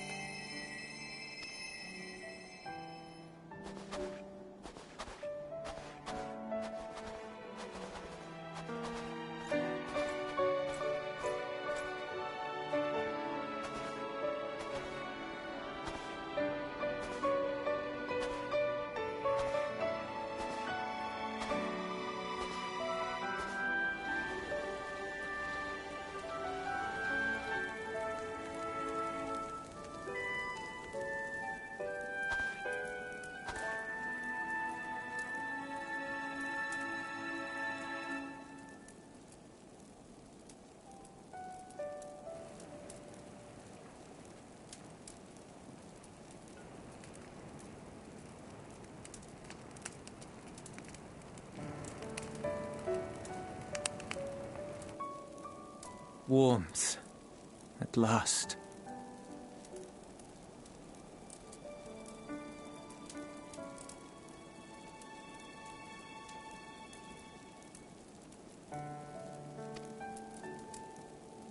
Marvelous, isn't it? All thanks to the resourceful machinists of Ishgard, I might add. On their behalf, I bid you warm yourself to your heart's content. Hold on. Your people might have scribbled a few things on a piece of parchment, but it was our Leminson Smiths that put the bloody things together. Well, be that as it may, we single-handedly got the interior heating up and running again, didn't we?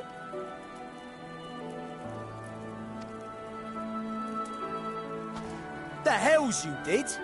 We were there every step of the way! We? You barely raised a finger to help, you ale-sodden reprobate. I did a damn sight more than you lily-livered bilge rat! Take that back! Make me. I will not stoop to your level. Here.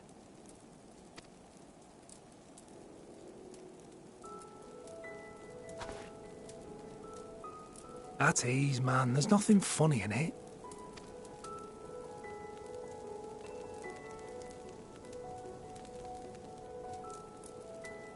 I'm from Alamigo, but was a conscript until recently. Used to eat this with the officers. Apparently, it's adapted from a steppe recipe. This is my first time trying it, and I have to say, it's not half bad. It's a bit too flavourful for my liking. Perhaps compared to what you're used to.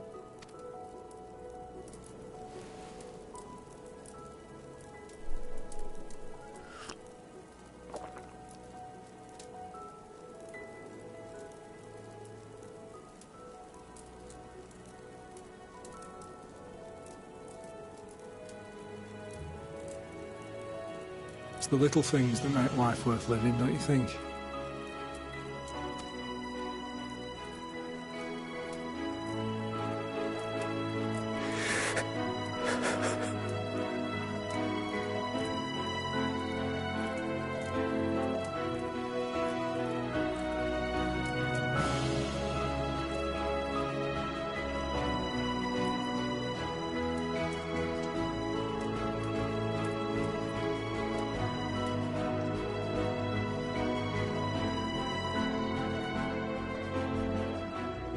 I know this is not a dream, and yet...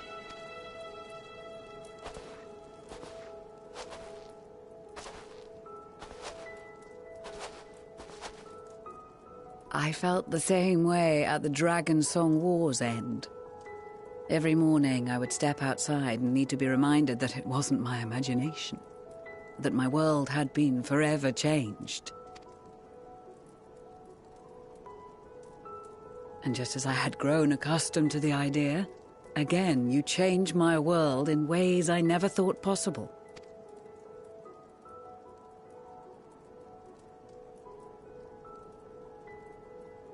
Were it not for you and your fellow scions, the rifts between man and dragon and myriad tribes might never have been bridged. The Grand Company of Eorzea. The Ilsabard contingent. We owe it all to you. We've shed many tears in recent days, of pain and sorrow, triumph and joy. I much prefer the latter.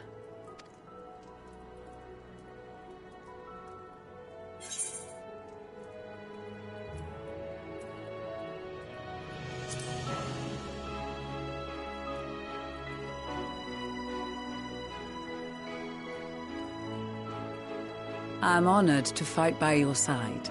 As an Eorzean and Garlean both, I shall do all in my power to bring my peoples together.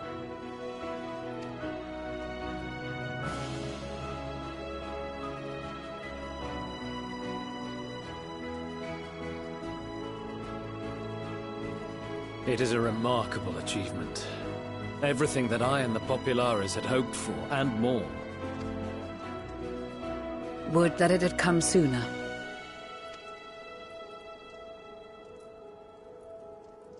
Indeed. Too many are not here to see it. And yet, there is a warmth in my breast, as if they still share in this moment. Yes, I know what you mean.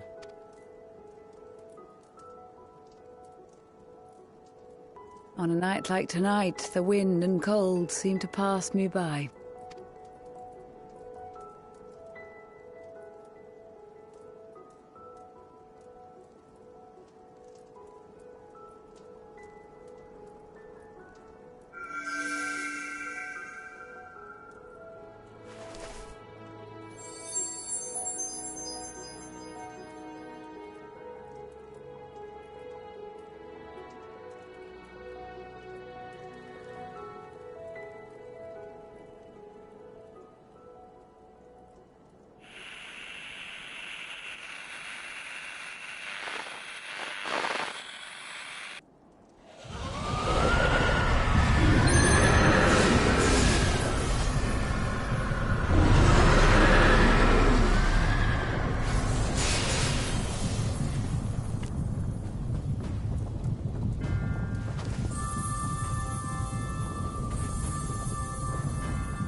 On behalf of the Galleon, I thank you for inviting me today.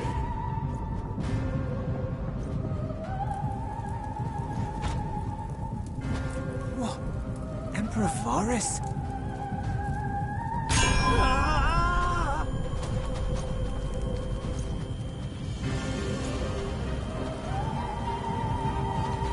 They are being tempered. The talismans. Quickly!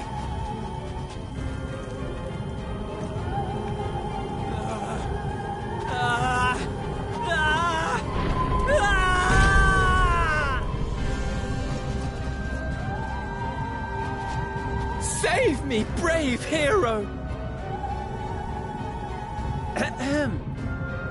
My lord has requested your presence, and I would hate to disappoint him.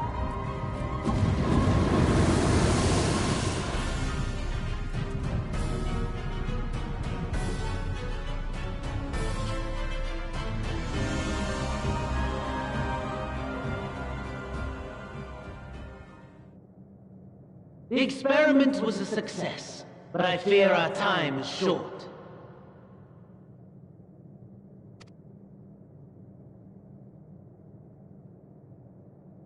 I shall begin the preparations. Now, it is time for you to awaken.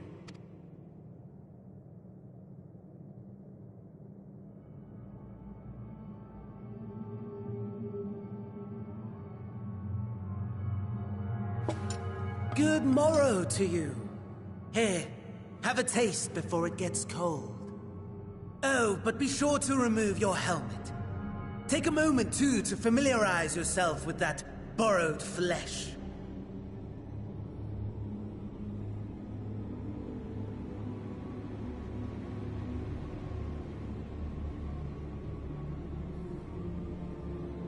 So, how does it feel? I, for one, find those first moments within a new body to be most refreshing. We had a Magitech engineer by the name of Owlus to thank for this method of soul extraction and implantation. I believe the two of you met briefly in Alamigo. His was a rather sticky end, wasn't it? Thankfully, he was thoughtful enough to leave behind his mind-jack technology. I took the liberty of making some improvements and selecting you as my esteemed test subject.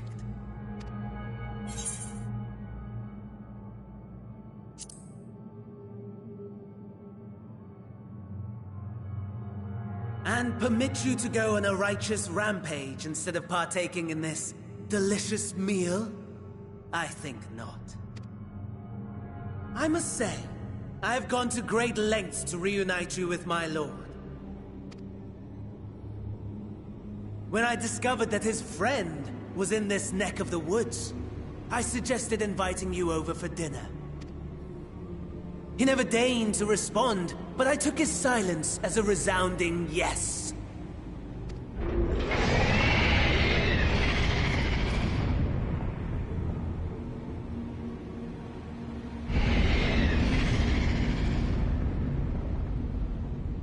Oh my!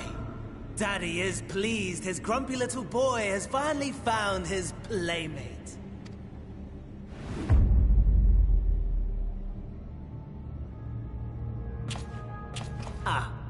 Exposition is in order. The Garlean Empire has long outlawed all forms of religion. No gods to worship, no risk of summoning. Brilliantly simple. But people being people must turn to something or someone in their hour of need. Who then? Why, His Radiance the Emperor, of course.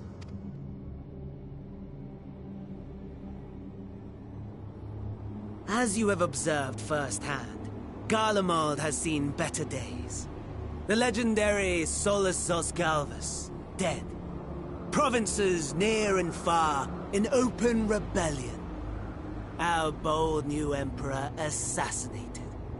And that last one even sparked a civil war. What rotten luck. The people cried out for salvation. Their earnest pleas, one might even call them prayers, a supplication united for the Empire to reclaim her former glory. And so their will did manifest, channeled through the corpse of none other than Emperor Varus himself. And lo, the Savior was born, the embodiment of the Garlean spirit, their anima.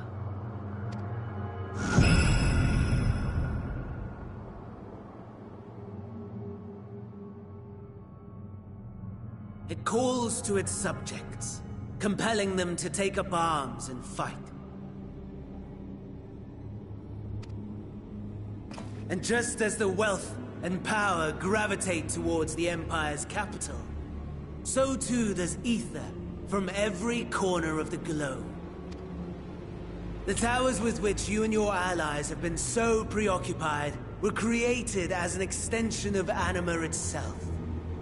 An ingenious design. Would you not agree, my lord?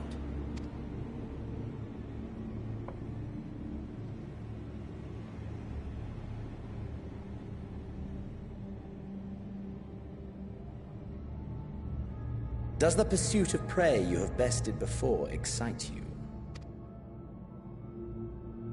Of course not. Absent the challenge, the thrill, your prize is a hollow victory. Butchery.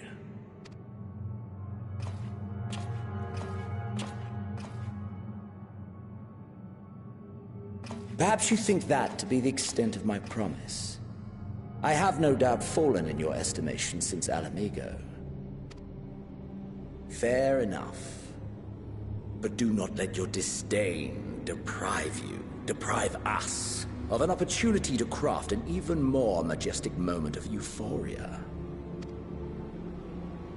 I have been honing my craft as I set the stage for our reunion.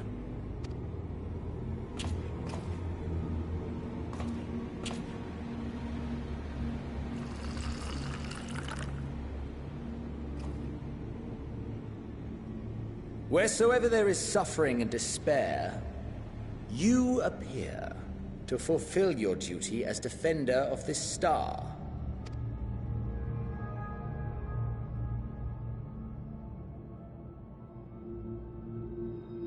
The chaos and destruction that my hordes have wrought are my gifts to you alone.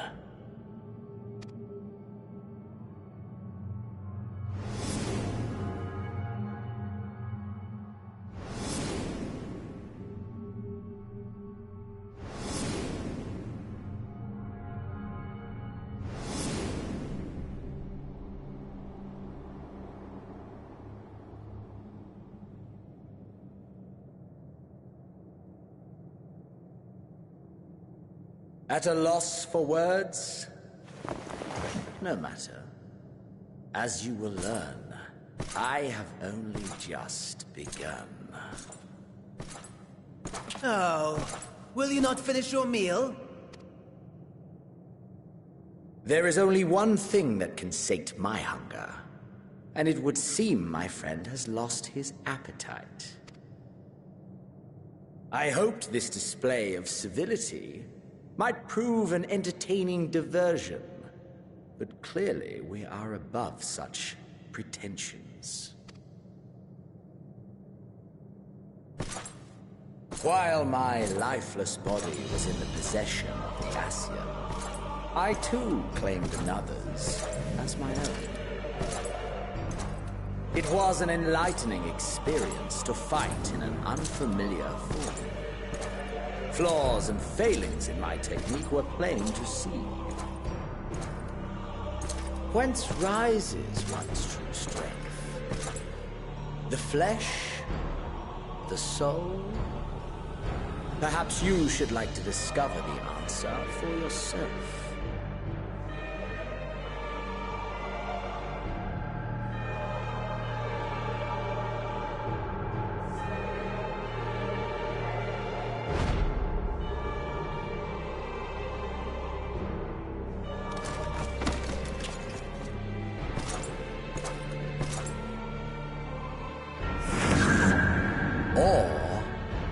Together.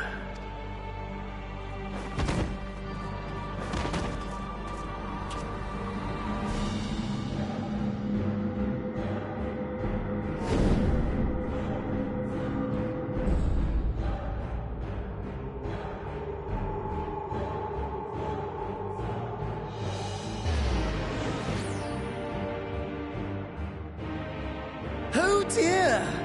Whatever would happen if my lord were to greet your friends as you? I shudder to imagine what carnage he would wreak.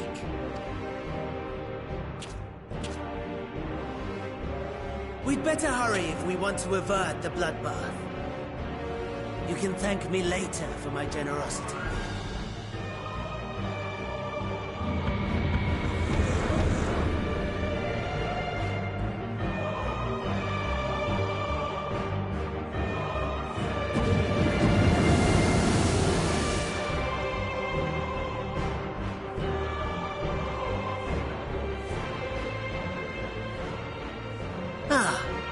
There it is. Your camp, I believe.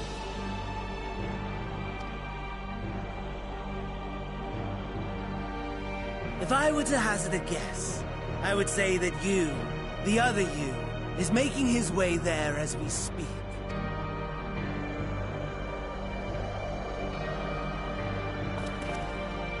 Alas, this you will have to walk from here. Such ingratitude.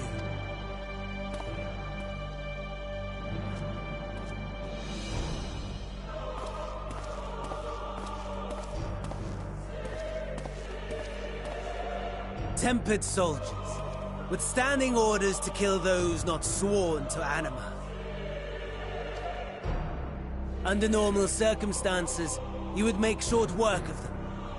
But on this occasion, the odds are not so heavily stacked in your favor.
At all, given your diminished capacity.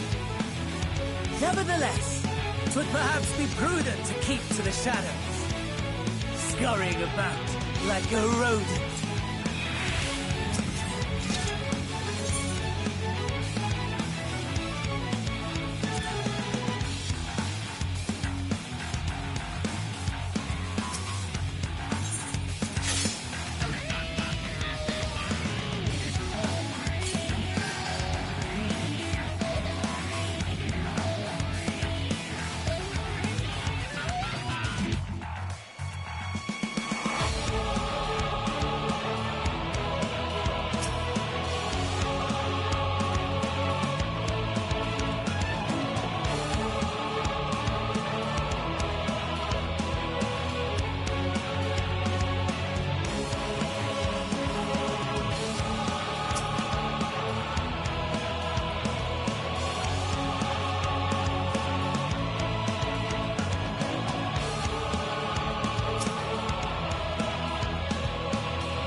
given your diminished capacity. Nevertheless, 'twould perhaps be prudent to keep to the shadows, scurrying about like a rodent.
It is a miracle we were able to restrain the Tempered without suffering casualties. A welcome one. Arun, Senna and the others have their hands full as it is. And what of Eulus? His symptoms were particularly severe. They were, but others fared still worse, including some brought back from the Magna Glacius. As those in most desperate need take priority, but rest assured that he will.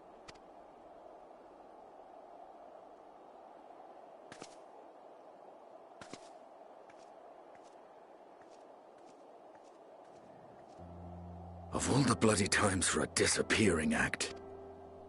Right when the first wave struck. But where even to begin the search? While I know full well he can handle himself.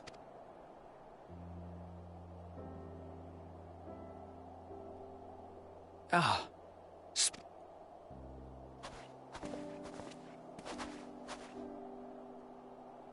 Well, time to call off the search.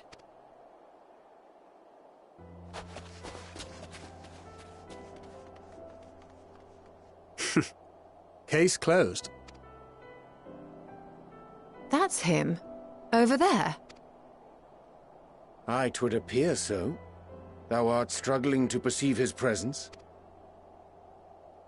I am. Perhaps in the aftermath.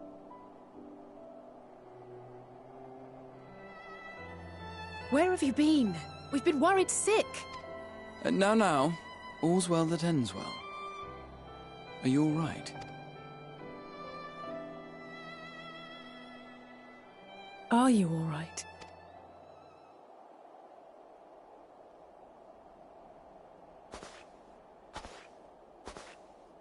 Who are you?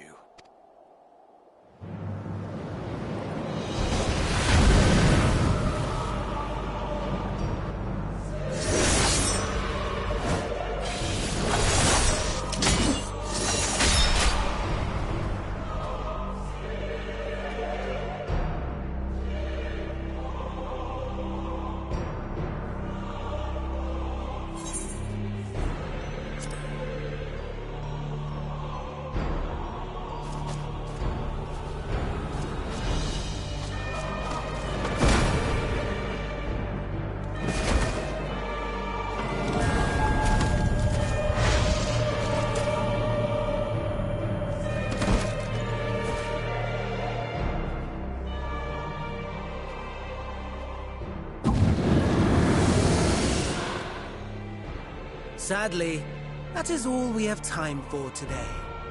The effect has run its course, and back to your own bodies you must go.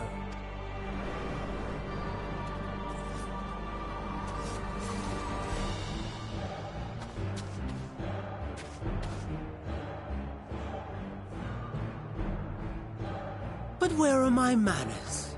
You have all traveled so very far, and I've yet to pay my respects.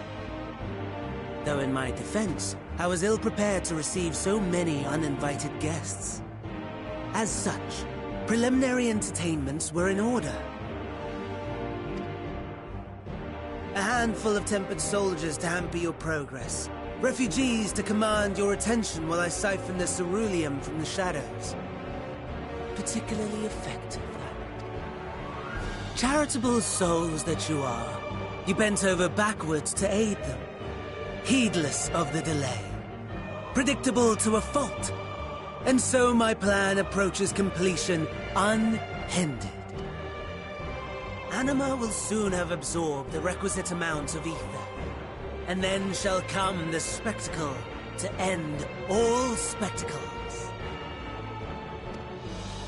The eldest and most powerful of primals will awaken, and all shall bear witness to the final days!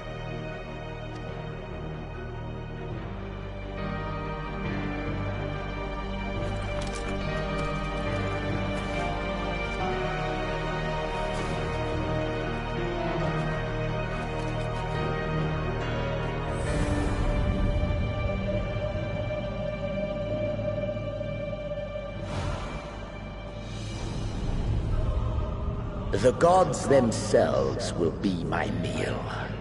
Your dear companions my dessert. Upon this world I'll feast, and death shall follow in my wake.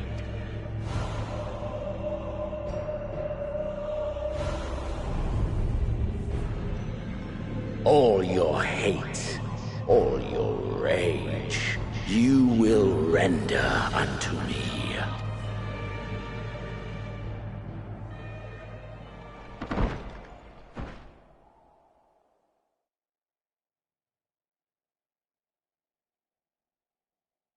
For upon thy life's reel wind too many threads of fate, power, wheel enmeshed with woe. More terrible still is the attrition wrought upon thy companions, as they are swept up in the storm of thine existence. Take heart and protect them well. They will be your strength and your salvation.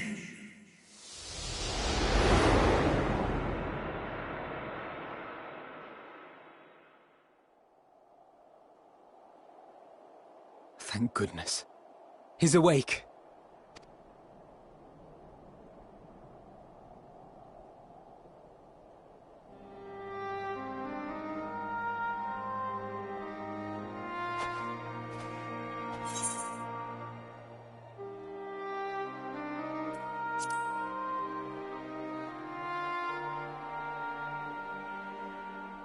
I am pleased to report you are very much alive.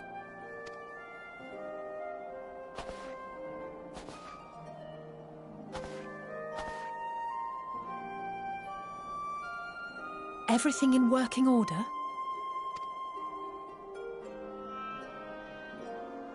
That's a relief. Oh, and before I forget, thanks for coming to our rescue.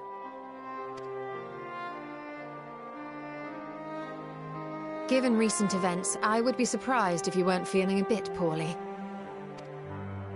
A hearty meal and a long rest would be my recommendation under normal circumstances, but these are anything but. If Van Daniel's boasts are to be believed, we must act quickly. Once you've blown away the cobwebs, we can discuss preparations for our assault on the Tower of Babel.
Let's give it our all! I stand ever ready.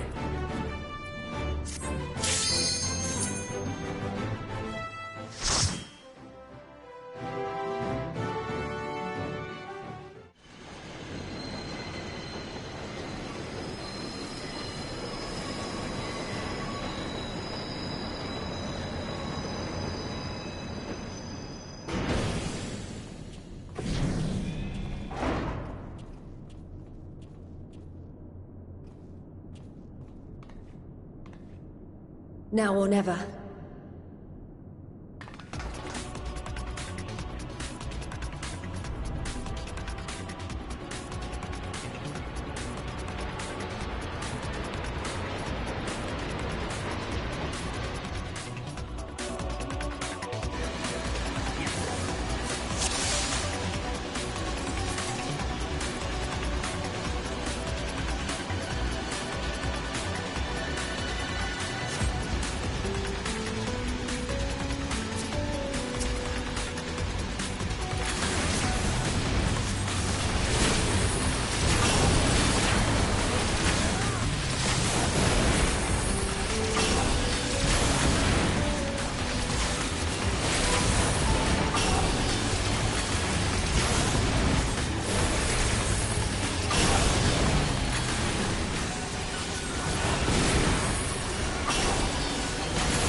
Allow me.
Allow me.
make me...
Allow me.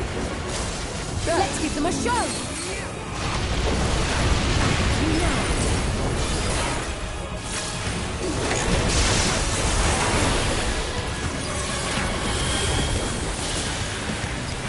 Allow me.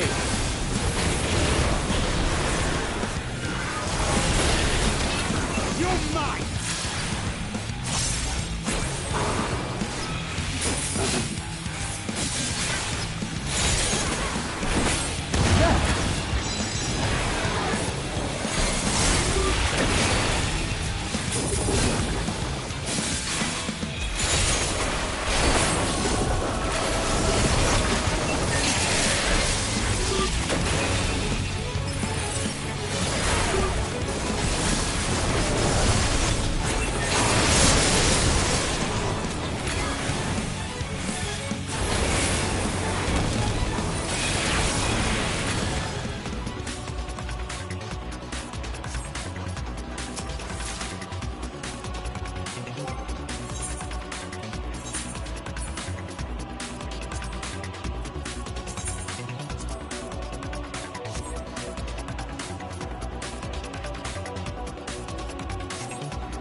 Farewell, Varus. May the gods have mercy on your soul. Come. The other two await.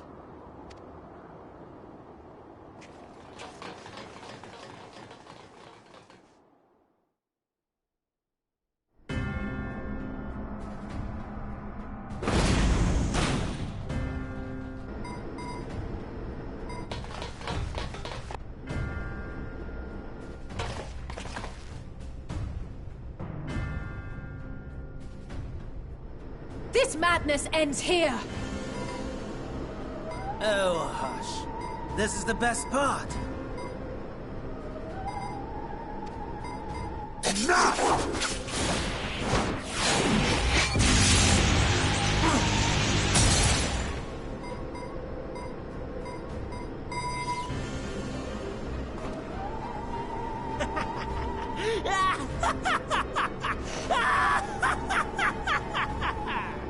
Oh, mighty Zodiac! Awaken from your slumber and descend!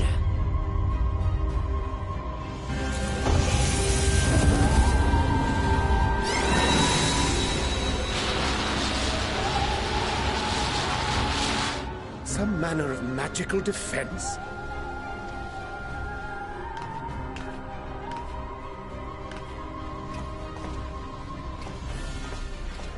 Cryo? But how?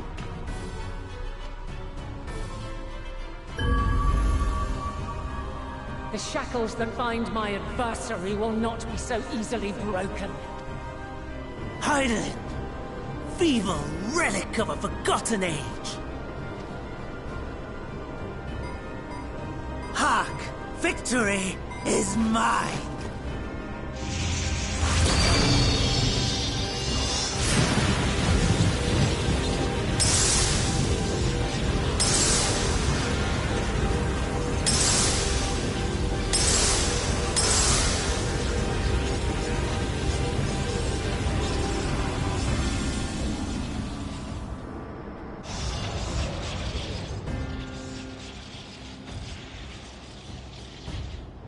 No more ether. And I was so close. My lord, a slight change of plans. We shall travel to the moon and break this wretched barrier ourselves. Whatever it takes.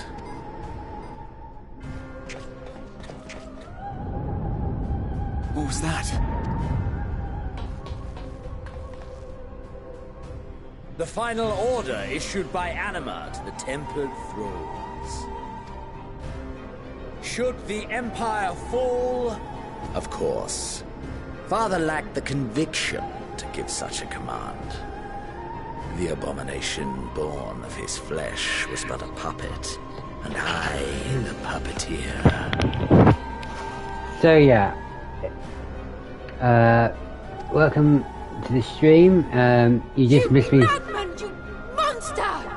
You missed me facing Anima, as well as a certain There's a villain joy in stolen watching my your body. flailing attempts to fight the inevitable. You're all...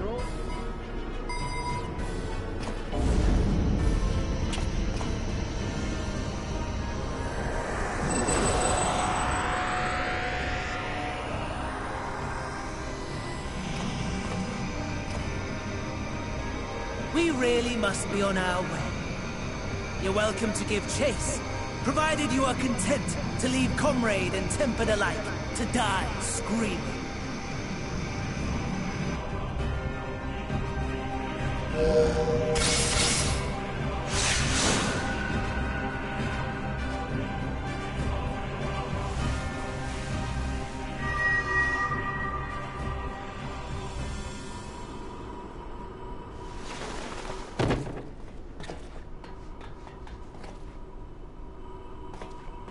I have asked too much of this child.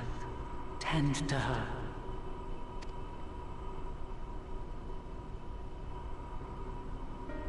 The last brand at Mare Lamentorum is yet unbroken. Zodiac remains bound.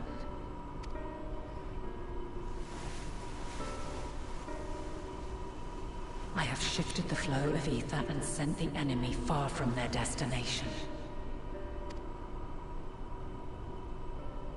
Now, I shall divert it once more.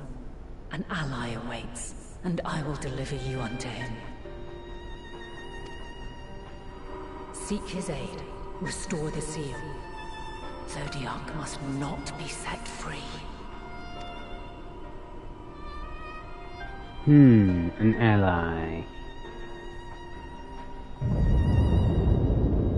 The Tempered are running wild. Not only those at the tower, but those back at the camp. The others are doing their best to contain them, but the situation is growing beyond our control.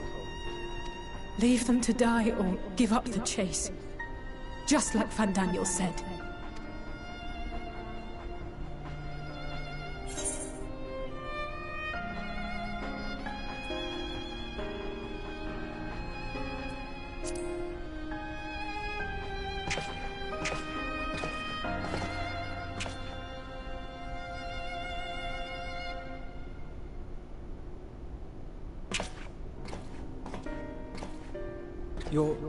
You're going alone?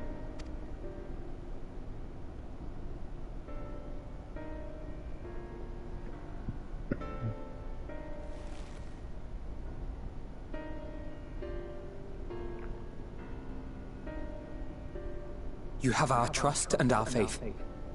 I pray we have yours.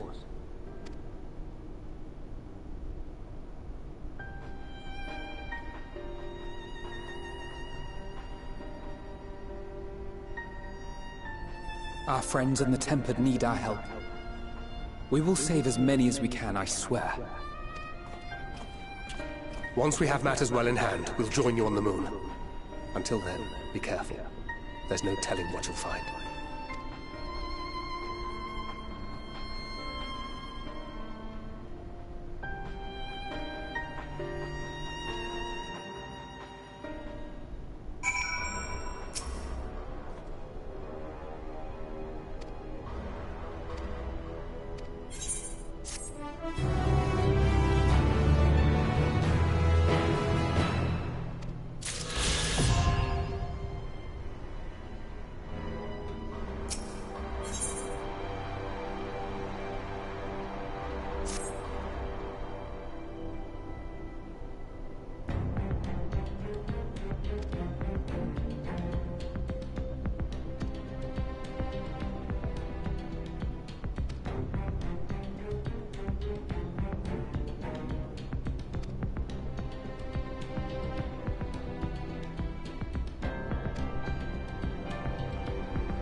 Long before Dalamud was forged to imprison an Elder Primer, the eldest of them all, savior of the star, was sealed within a moon of his own. Souls sacrificed to grant him life still slumber and dream of the day he and we will be made whole. Here he waits, in this cold, barren place, his cradle and his grave. Silent lamentations and prayers of hope echo soundlessly to a sundered star, adrift and alone. We're on the moon, we're on the moon.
We'll do is we do this bit of the storyline and we'll stop, and then I'll stream the rest of it later on today, I think.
Right, I'm going to end the stream here. I will catch you guys tomorrow when I do more. Enjoy the rest of your night or morning, and I will see you then. Enough staff.